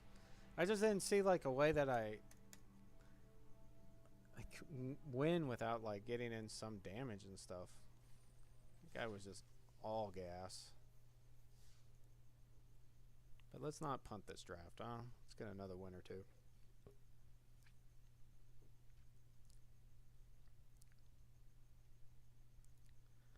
Yeah, that was gross. I think once you get to like 4 or 5 wins in this format, you're just going to see like Rakdos decks. And if you play against somebody who's playing something that isn't Rakdos at like 6 or 7 wins, you're about to just see bomb after bomb after bomb rares.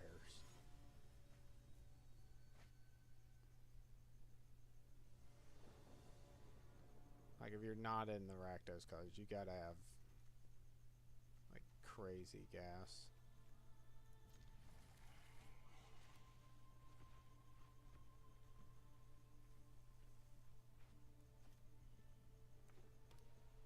I draw land. Didn't draw land.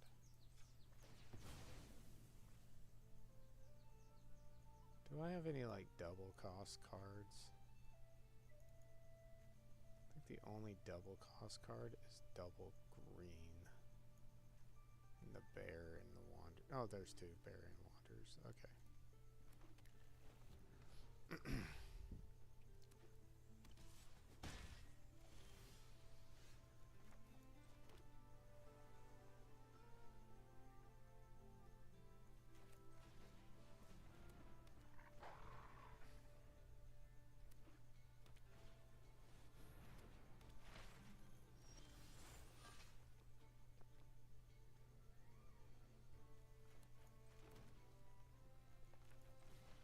This is pretty good.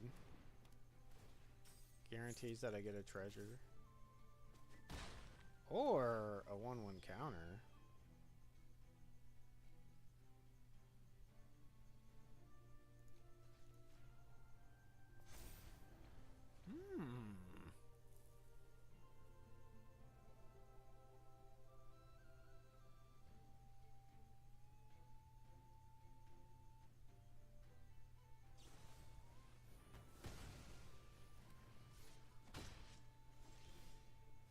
Fair enough.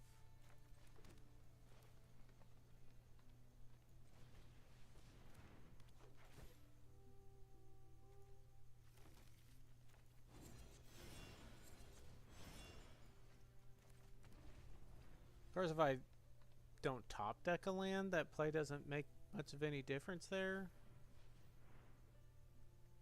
But if I do, then I'll have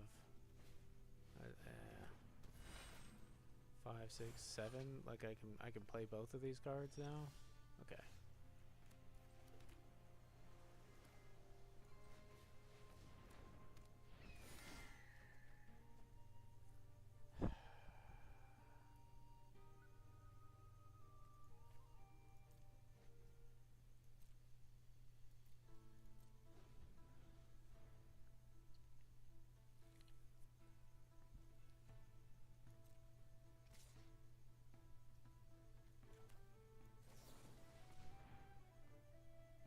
Little bear.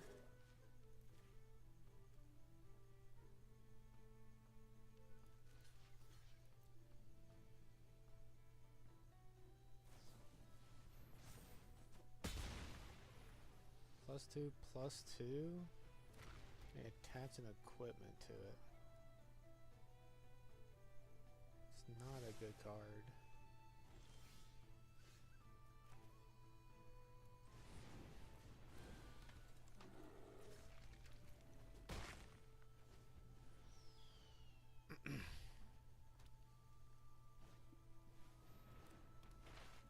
Storied. So, artifacts and creatures you control have Ward 1. Not bad.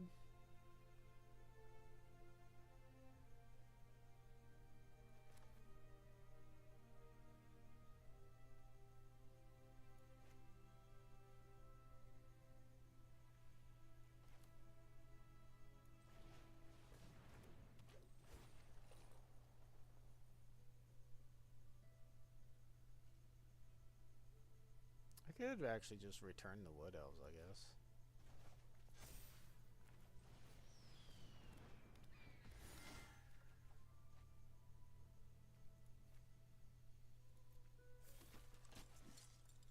It's still just a 1-1 on the board.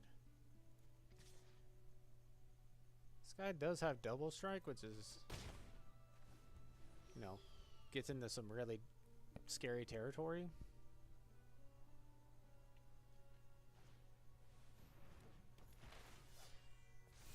Put a hone counter each equipment you control.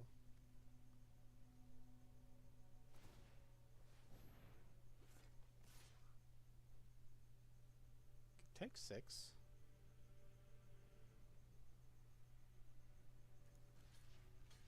Or we could jump block.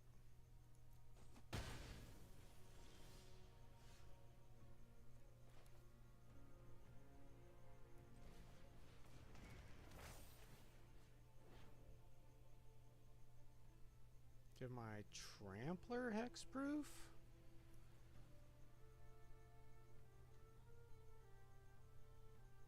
Or give my one of my flyers hexproof.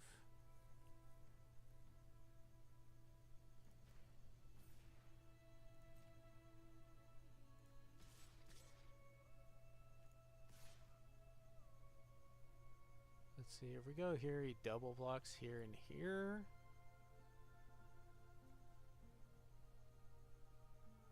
Or maybe not, maybe he wants the home counter, but I don't think he's blocking with like these two.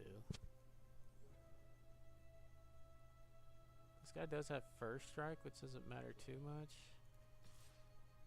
Well, we're just gonna go all in here.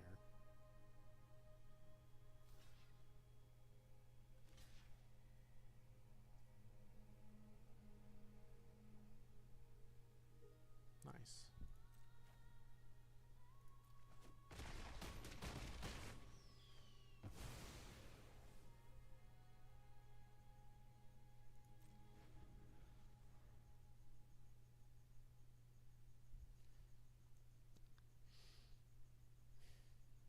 Forgot the guy was lifelink. That kind of scuffed the whole thing. The whole point was I was going to be putting him to 6.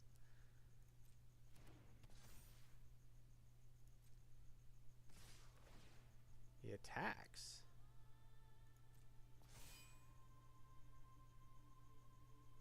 It's 12, 13, 14. Okay.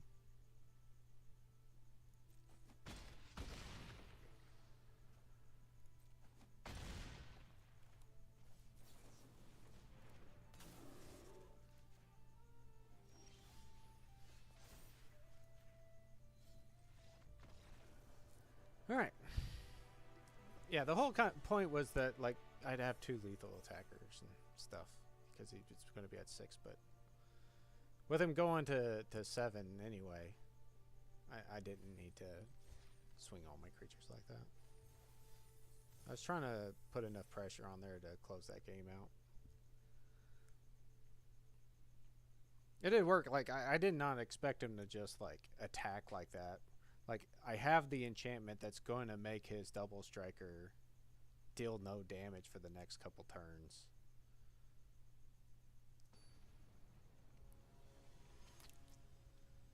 He could move his equipment over to the other creature, but it's a heck of a lot easier to deal with.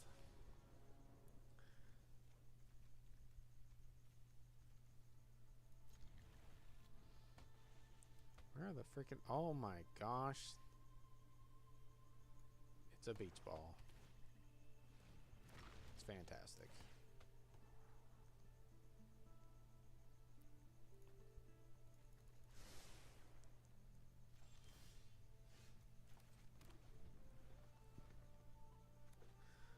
The bombs and stuff, like the rares in this set are not nearly as like striking as some have been in some of the previous sets.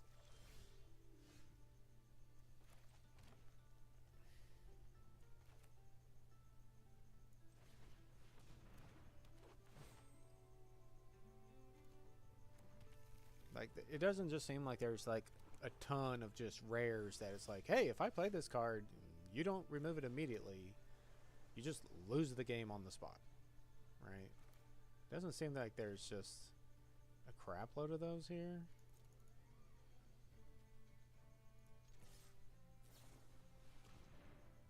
Flash Doggo.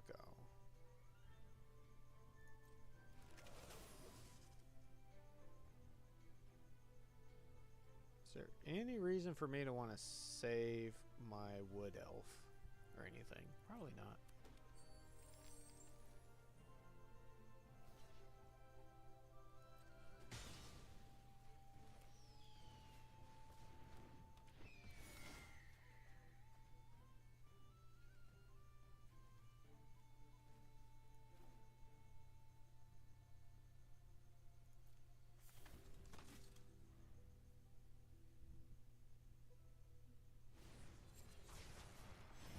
Oh my god.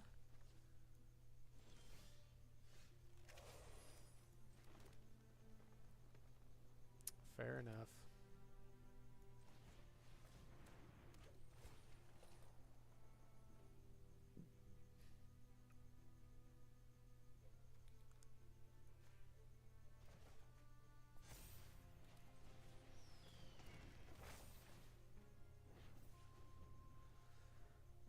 Oh man.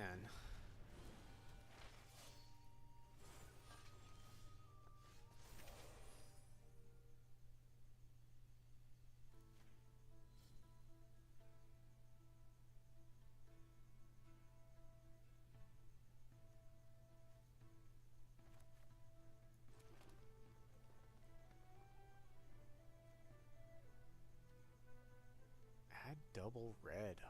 Man. That's actually disgusting.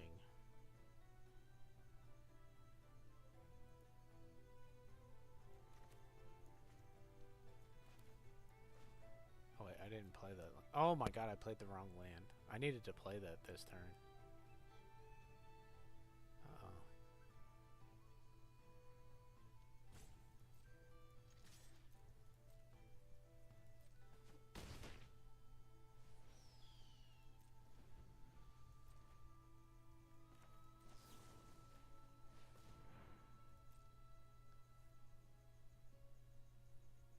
So we do this before he gets his mana, but after he draws. So do you want to draw this again on your next turn?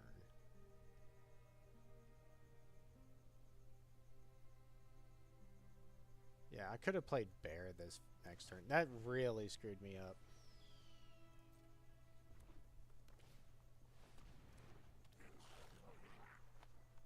Okay, well, I mean, he still can't play it this turn.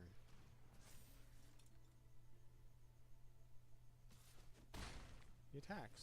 Okay.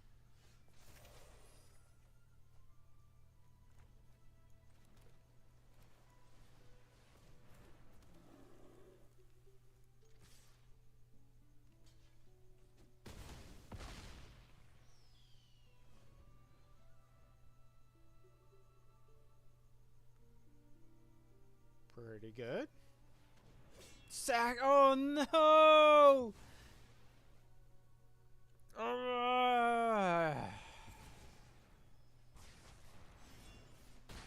Why'd you sack a treasure for that?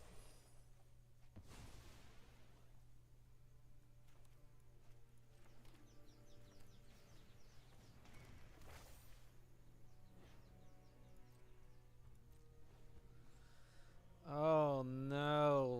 didn't play around the frickin' edict.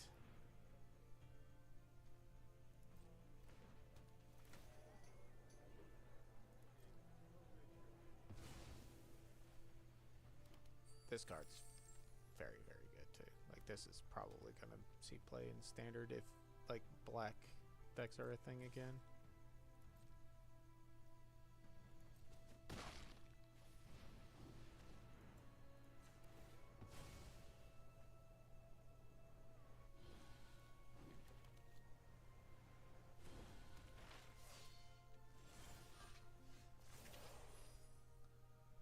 My God.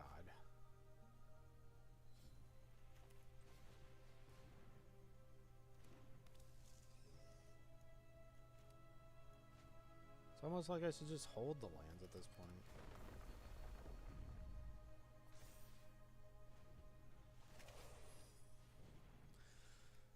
Oh my God, getting rolled by these, like, that's it. Like, if you're not playing these, like, you're going to be playing against these Rakdos decks a lot. I mean, it's a 5-deck format. You're going to be seeing the same 5 decks all the time. But these are going to be so annoying to deal with constantly.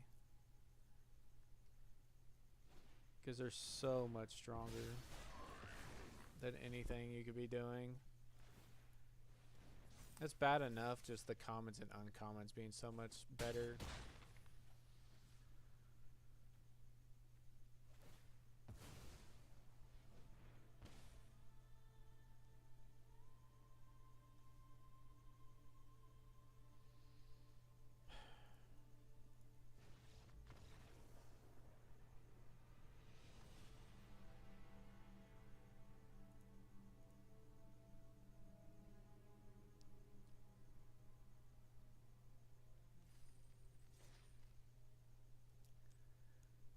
I should not have attacked with in the trade. Like, that's just something with the format.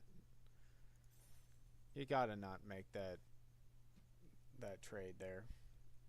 That is disgustingly bad. But I mean, we get the 3 wins. It's still a punt. Still losing too many. We only got enough gems for another draft. I'm not going to do it tonight. Probably actually spend some time looking over the rares. I saw some of them. But certainly not all of them. It's just so wild to me that the black and red cards are so much better at common and uncommon than the other ones.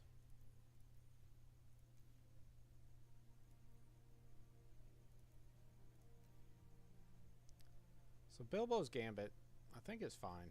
Like, I do think it's just a white remand minus. Maybe it's slightly worse, but you're talking about like a really, really good card. And having the added silence effect to it means that you can put a player in a spot where it's like they go to play a spell on their turn and you go to gambit it, but you gift the treasure. So now you're like, okay, now you have to spend the rest of your mana countering the gambit, or like but you still don't play another spell because you wasted your mana on the counter spell, or you let the gambit go through and you don't get to play anything else on your turn. It has a lot more like interesting bits where the card would be much better than like a remand. What's the white remand? Reprieve would be much better than reprieve. But maybe sometimes it's worse because maybe sometimes you're just, drawing that card is pretty important for you. But I think the decks that you're going to see this in are like more tempo decks where you're just like, look, if I just get a little bit ahead, just like if If I'm just a beat ahead or something, I'm going to close this game out before you can stabilize. You know, you're not, this isn't like a pure control card. It's not just counterspell for your blue-white control deck. You do actually need to be proactively trying to close the game out for a card like this to be good. And I think that's where people really like misjudge something like this. Because I saw this card in leaks and like saw like some of the posts and stuff on this, like it's garbage, who cares and stuff. And so it's like, well, you know, blue-white tempo was already like a really good deck in the format. It was teetering. It would take down events sometimes, and now like we just got bans. Of course, when they spoiled this card and stuff, this was before the bans. So let's be fair to those people in that regard.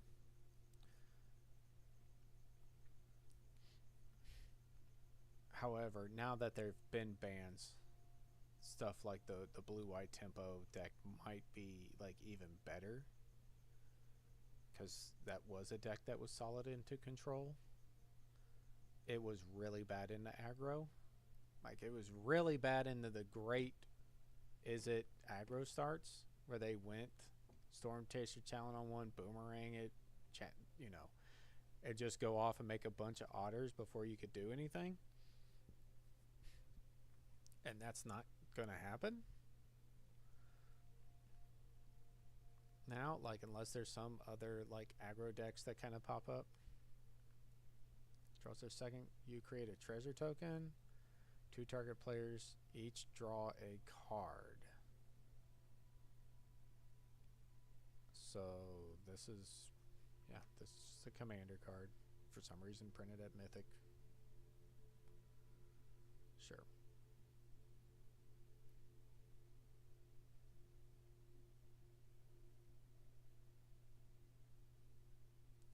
For 2 planes, search for 2 planes, exile them. Put a exile card with the saga into its owner's hand. Whenever you attack this turn, target creature you control for each planes you control. I am one where I have played mono white. I did play mono white back in the just like I guess it's been 4 or 5 years ago. But it was a solid deck. Here's a card. I think the Eagles Are Coming is a solid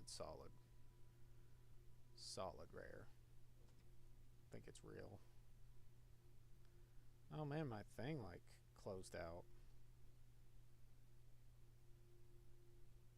I don't even know if anybody's there.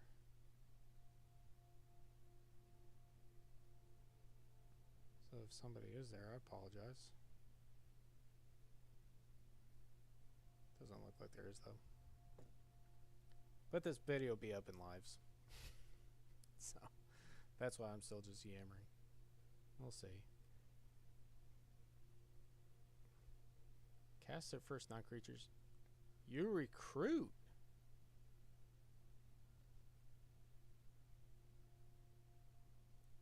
Okay, I didn't see anybody talking about this card. This card's insane.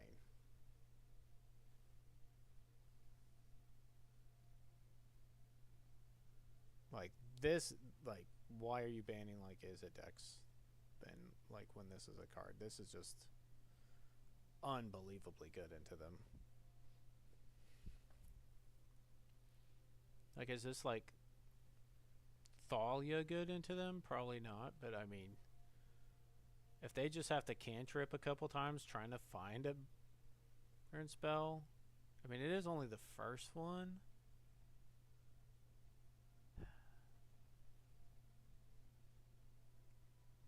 Whenever an opponent casts, so that counts everyone, like even on your turns and stuff. If he goes to cast a spell on your turn, you get something. Then he casts something on your turn, you get something. Like that is wild. That is very good in Commander. That's actually good enough to be like a mono white Commander. Just play this on turn 2 and go, there you go. Like, as you play spells and stuff, I'm going to make a ton of 1/1 creatures. Just an absolute ton of them. And if your deck actually like only cares about that, you could go lean on lands and stuff too. Like, that's wild. That is really good, I think. This card, like I said, it was probably going to be the best card in the format as far as like as draft goes. I don't think that has any standard implications. Settle the Records, yeah, that'll be played in standard. This, no. The bird here, there has to be more of a reason for you to like want to fill your graveyard up, I think.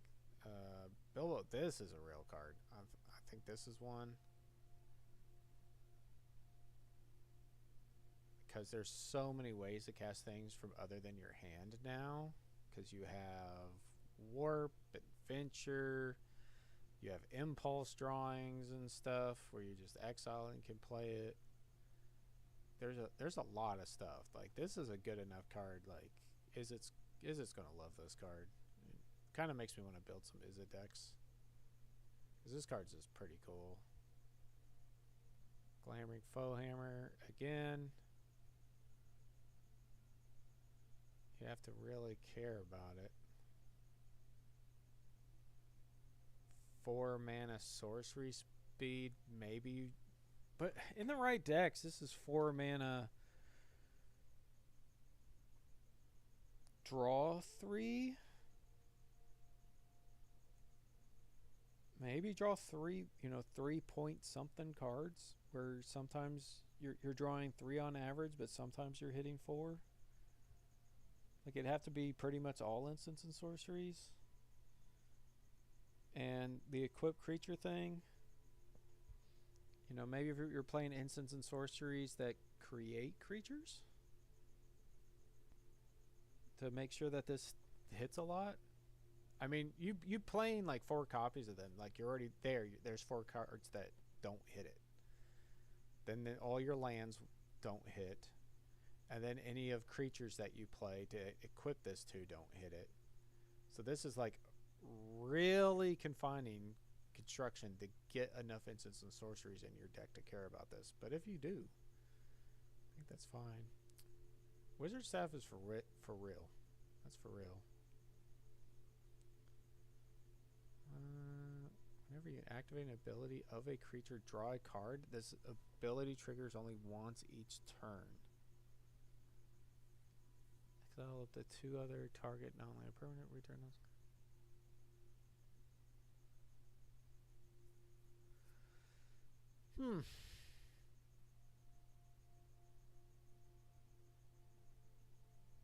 Notably, this counts like mana abilities. So like your Llanowar Elves just draws you a card when you tap it.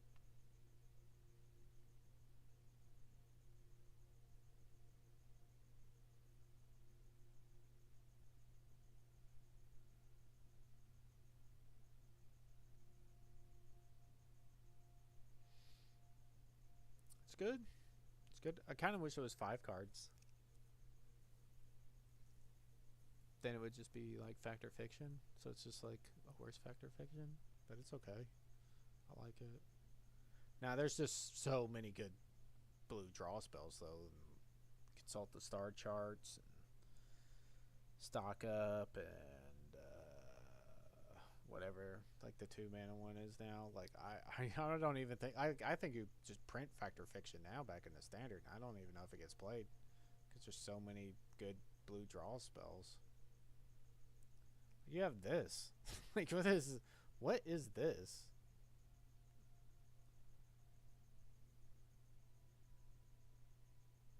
Like, look at this. They give you this to be like, do you just want to draw a bunch of cards for casting random spells? Cool. You want to draw a bunch of cards for casting random spells that give you treasure tokens, clue tokens, or whatever the heck else you want, because it doesn't say non-token artifact? Like, it's crazy. Clearly, like, Commander.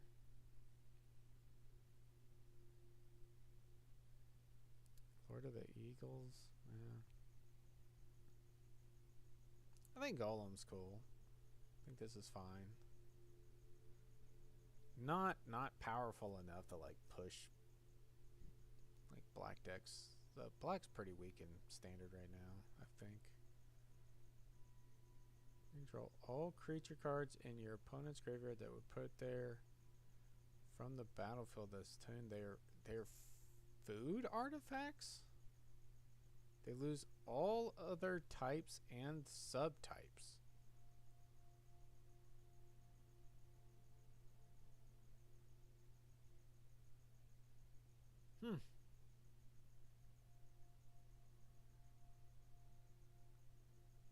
That's kind of cool. Yeah, these guys are good. Sacrifice a creature or artifact. If you do, draw a card and create a treasure token. So if your 1 mana creature like makes a treasure token or something, or leaves behind something else after like being sacrificed, which there's plenty of 1 mana things that do. Like there's a 1 mana creature that just you can sacrifice it and make a treasure, right? Like when it makes a treasure token when it dies. So you just play that, play this, and now you have 5 mana on turn 3 in your black deck. And when you crack those 2 treasure tokens to play your 5-drop on turn 3, they take 2 damage. Like this is for real. Along the Crooked Way. It's very build aroundy, but maybe.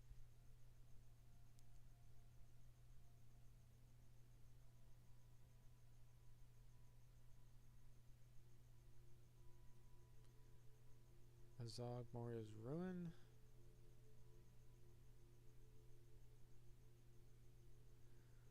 That seems very bad.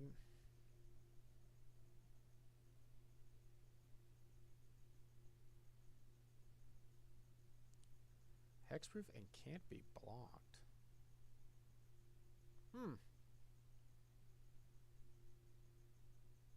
Man, yeah, whoever designs the Lord of the Rings sets, man, they love like black and red. For sure. If you do, put a number of 1/1 counters on this creature, you get the sec. When this creature dies, the mascot attacks where X is this creature's power. So this just, you get the sack stuff to do stuff, and then you, when it dies, you make another big creature to just beat down with or sacrifice again. Crazy.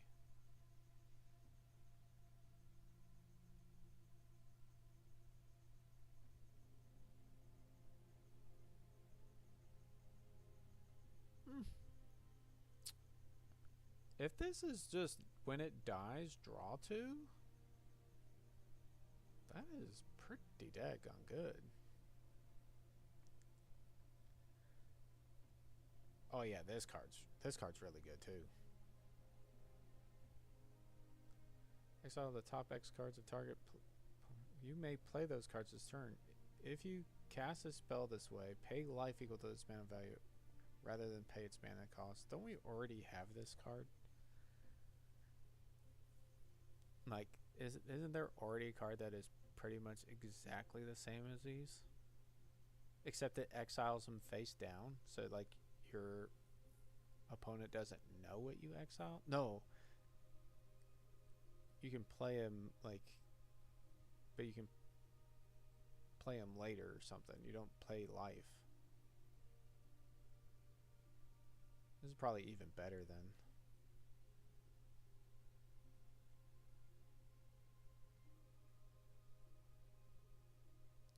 Whenever a mountain you control enters, put a quest counter on it. If it has 6 or more quest counters, sacrifice it. If you do, search your hand and or library for a dragon card and put it onto the battlefield. If you search your shuffle. Mountain Cycling 2.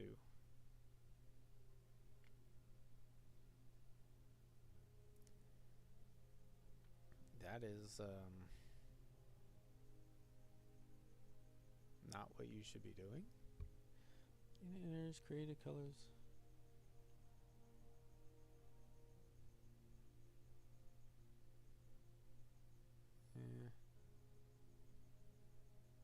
Create a treasure token. Then if you control 4 more treasure tokens, sack this saga.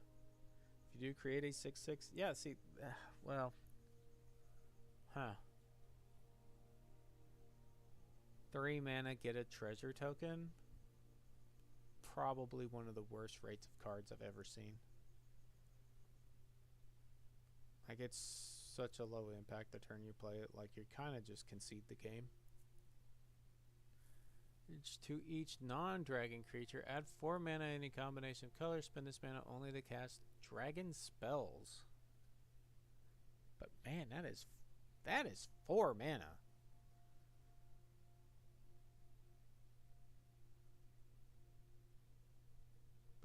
But it refunds the mana.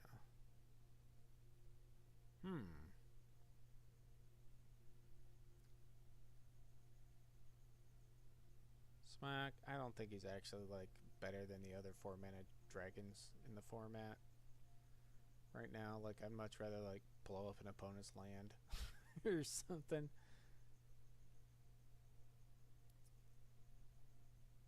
This is interesting because like there is Progenesis and stuff in the format.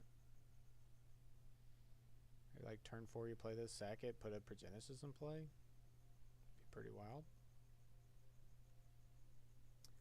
This might actually see like, so there is a Boros Dragons deck that has its die-hard fans that just love playing dragons or Boros or whatever, right?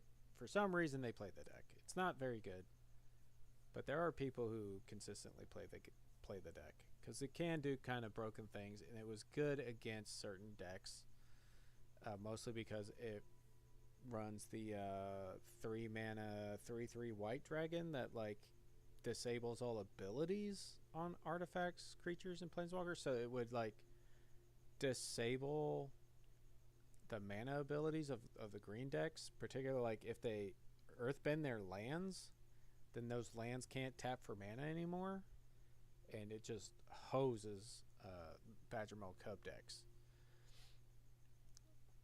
And it can do like a neat like kind of aggro curve where you go Momo into like the Warp Dragon on 2 to smack for 5 and deal a point of damage. Just something, you know, maybe you kill a Llanowar Elf or whatever.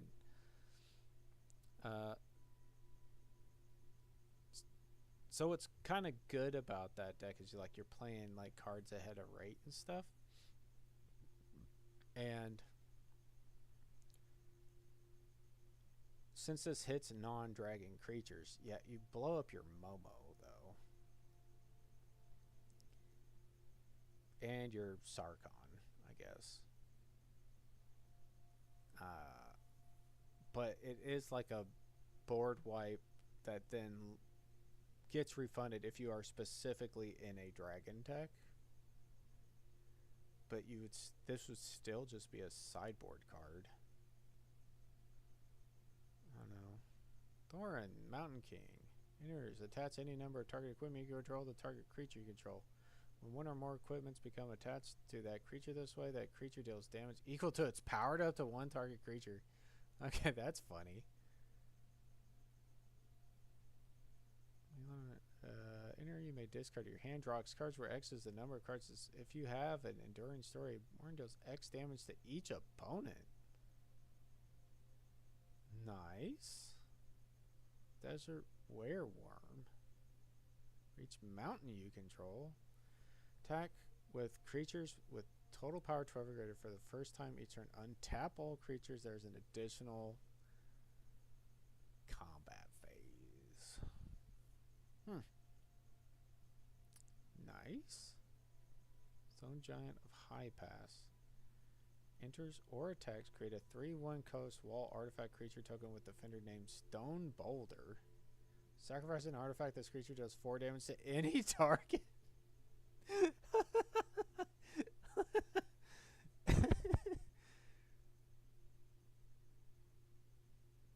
Nice. Sure. Let's control an equipment. 4 tap, create a 2/2 red dwarf creature token. This ability costs 1 less to activate for each equipment you control. Activate only as a sorcery. Oh, that's interesting.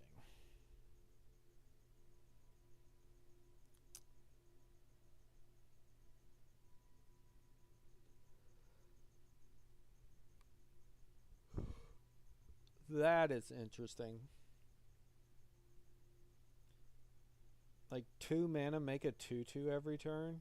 Like you have equipment. Like the problem is you're just running out of creatures, but like this just lets you pez out a new dude to equip all your stuff to every turn.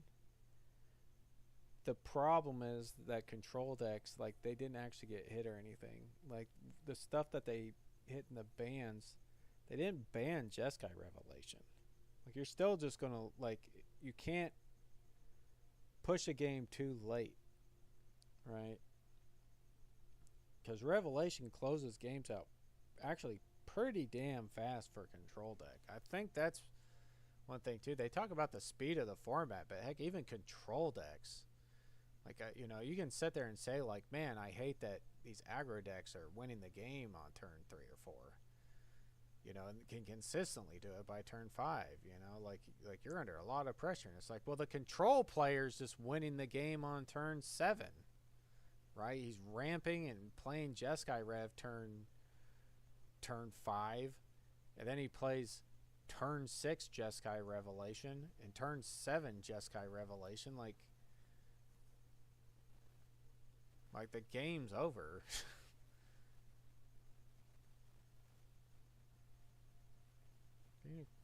Combat on your turn, put a trample counter, becomes a bear. Yeah, that's actually good. Yeah, Radagast is for real. This is real. Down in the Valley, this card, it's close. It's close. 3 mana, like just put a land into your hand, not even into play. That is rough. That is rough to want to do in Standard. I don't think you can do that. I think you just die if you do that. But the effect of getting like 2 turns of making like elves with your landfall triggers seems really cool. When like the following turn, like after playing this, you play Icedale Explorer or whatever, and you just go ham with fetch lands and make 4/1/1s.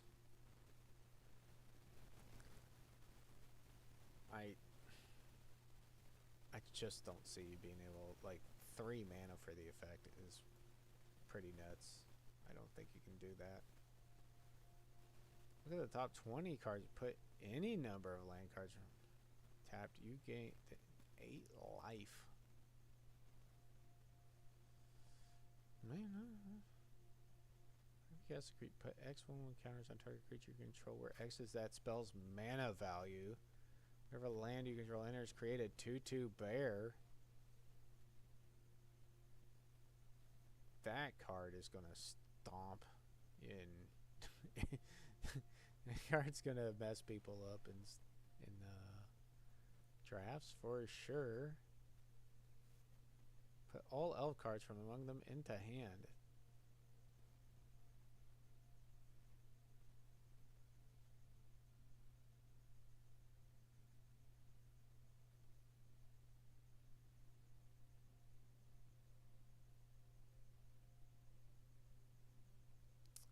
I mean, anytime something has affinity for anything, it warrants like some real consideration as to like, when are you really playing this card. And if you have an elf ball deck where it's just play Llanowars and play mana dudes and dump all your elves into play, and then try to win like the turn after that, maybe you're actually able to like hardcast a Crater Hoof or whatever for the win.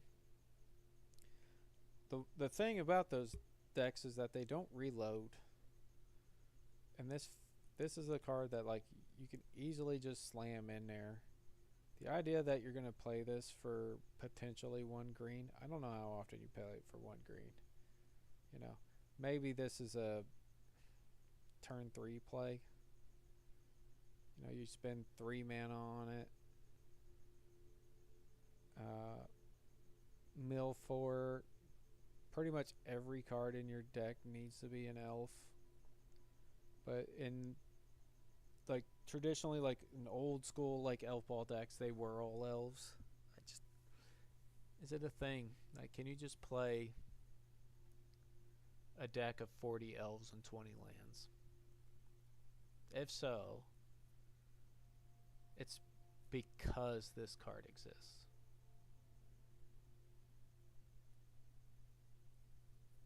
So maybe there's a thing there.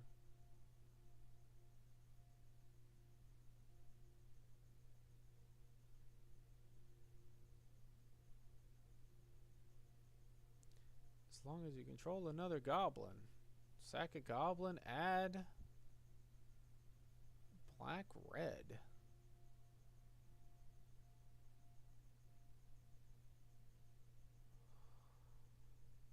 Oh. Yeah.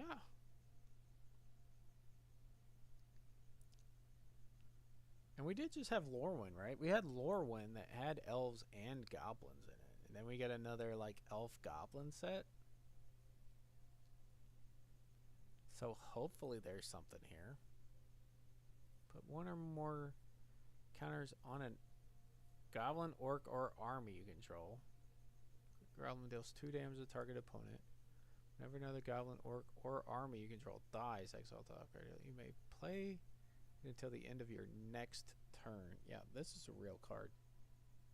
This is good. Smog, Wicked Worm. Like another Smog?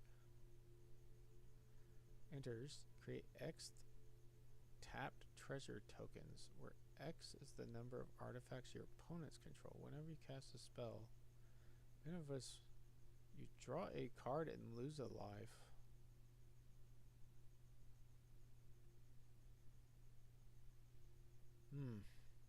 Man, there's some really powerful 5 mana like dragons and stuff. I don't know if this is competing with that. Can't attack unless you control 2 or more wolves. At the beginning of your upkeep, you create a 2/2 wolf.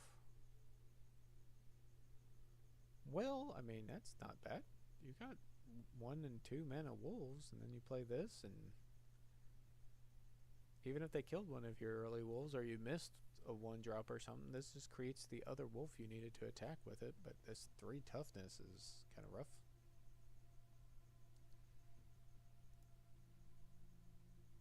Tom, Bert, and William. Sacrifice and draw cards equal to its power, then discard a card.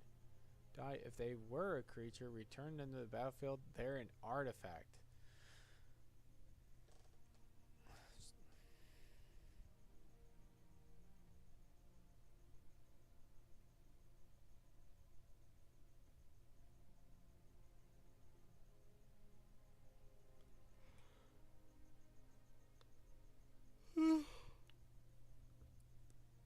That's good.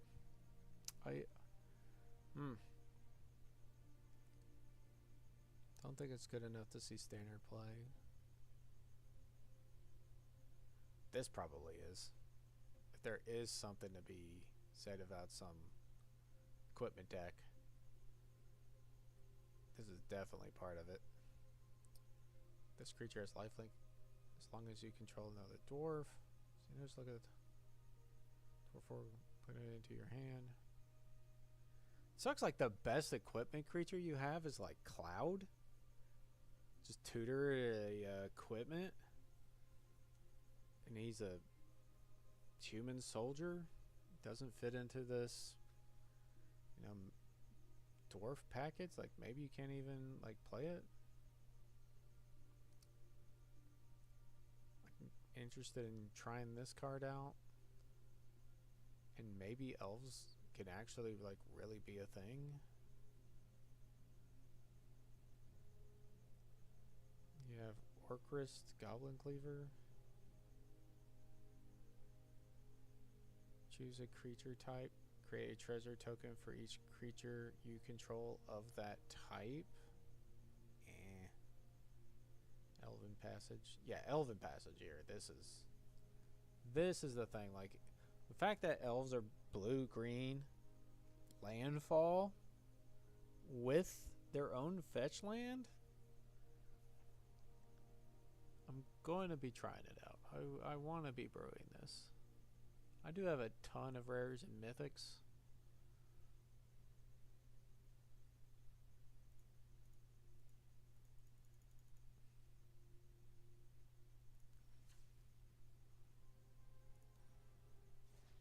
I want to have to craft them all. Wait, how many are there? I didn't even really count.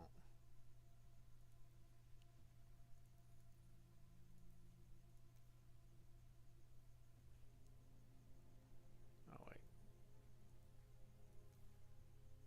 Okay. Possibly 1. 2. I probably have. I don't have the old Settle the Wreckages. I just figured I would. I thought Settle was legal on TG in some set. Like one of the original sets that it had. Ixalan or something. Maybe I'm mistaken. So here, possibly. And I don't know if it's 4 copies. And I don't know if they're main deckable. I think it may be like 2 copies in the sideboard. Eagles are coming. Yeah. Wreckage, if you're playing control, sure. So we're at 3. 4.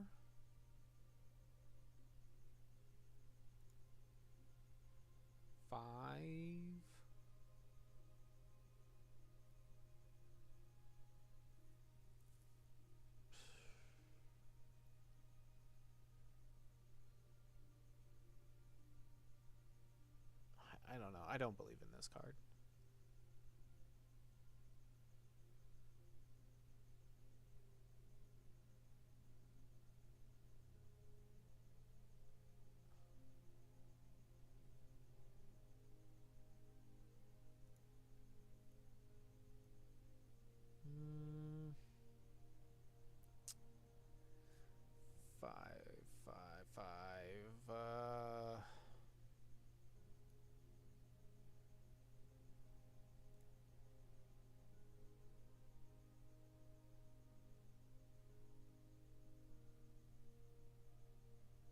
Goblins are things. 6,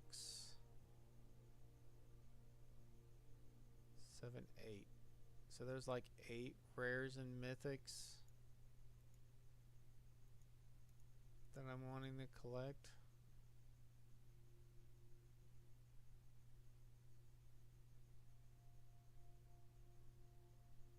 Which is only like half my wild cards.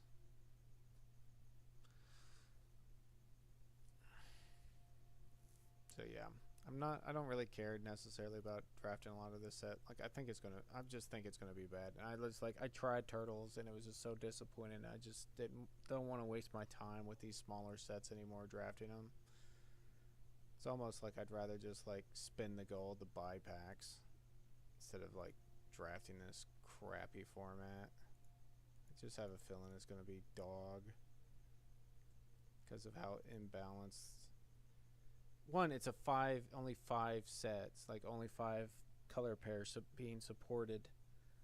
So it gets super repetitive really fast, and there's not like a ton of innovation. And maybe there might be a secret 6th color, like maybe there's a blue-black control deck. Or maybe there's a red-green beatdown deck or something that can be kind of hidden in there that you might actually be able to pull off. But that's going to be once in a great moon.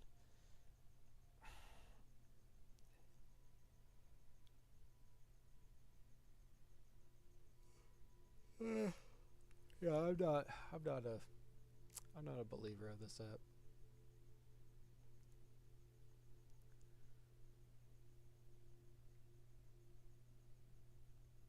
I think that's going to be it for me now.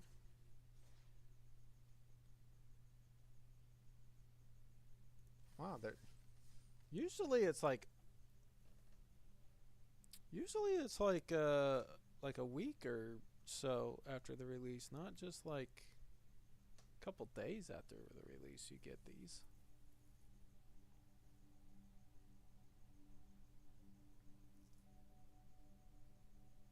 Definitely don't recommend doing these. This is a lot of like you actually have to spend enough to do like 10 of these in order to like want to do them. Like you need 80,000 gems, not 8,000. That's the way you got to look at it cuz you're not getting it in your, you know, the odds of getting it on your first one is just so slim. You know, maybe you might do good enough to get your gems back. Like you get some amount of your gems back, sure. But generally speaking, this is a huge cost dump. Like they're putting so many of these on here now because people are doing it. And they're just even people who are getting the boxes. They might be like at a decent rate. You know, like really good pro players and stuff. Or people who really dedicate to it and are willing to spam these to get enough of them. But you got to think like it's all the people who are watching that scene, people win boxes, going like, "Oh, I'm gonna try and stuff," that just like piss away their 8,000 gems. That it is a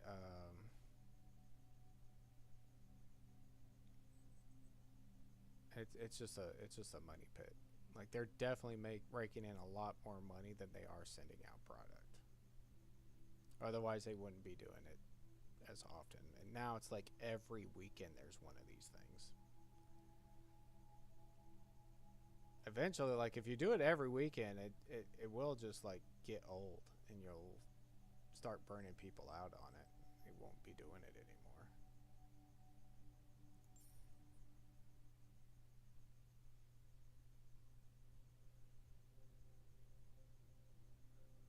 Because you can see like said like you really want like 80,000 gems, like you want like $400 worth of gems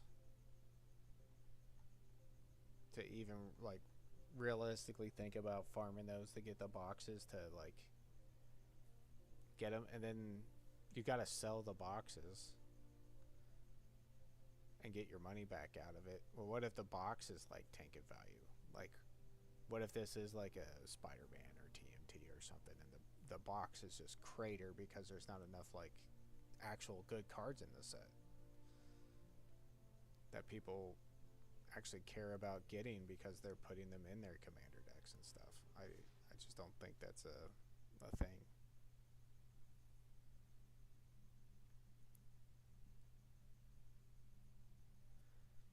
I think I'm gonna do like one more draft tomorrow. Dump my gold in packs. Just see what I open. And then just start in standard and just skip this limited format. As much as I like limited and I want to play it and stuff, like a bad limited format is just a bad format. It's not fun. It was not fun to play TMNT. It was not fun to play Spider-Man. I'm not doing it again. I'm not even going to try. So I'm just going to focus on standard, which I really like standard, and the idea that some of these decks now are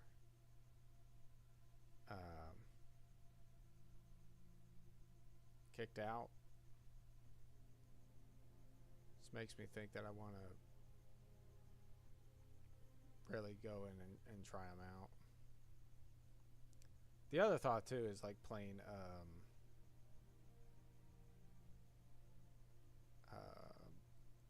playing timeless or whatever. Making some of the decks for that. I like the Eldrazi list for that.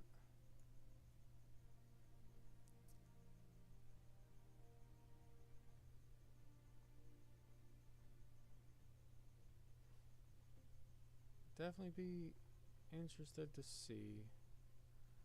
I'll get off of here. I'll catch you next time, I guess.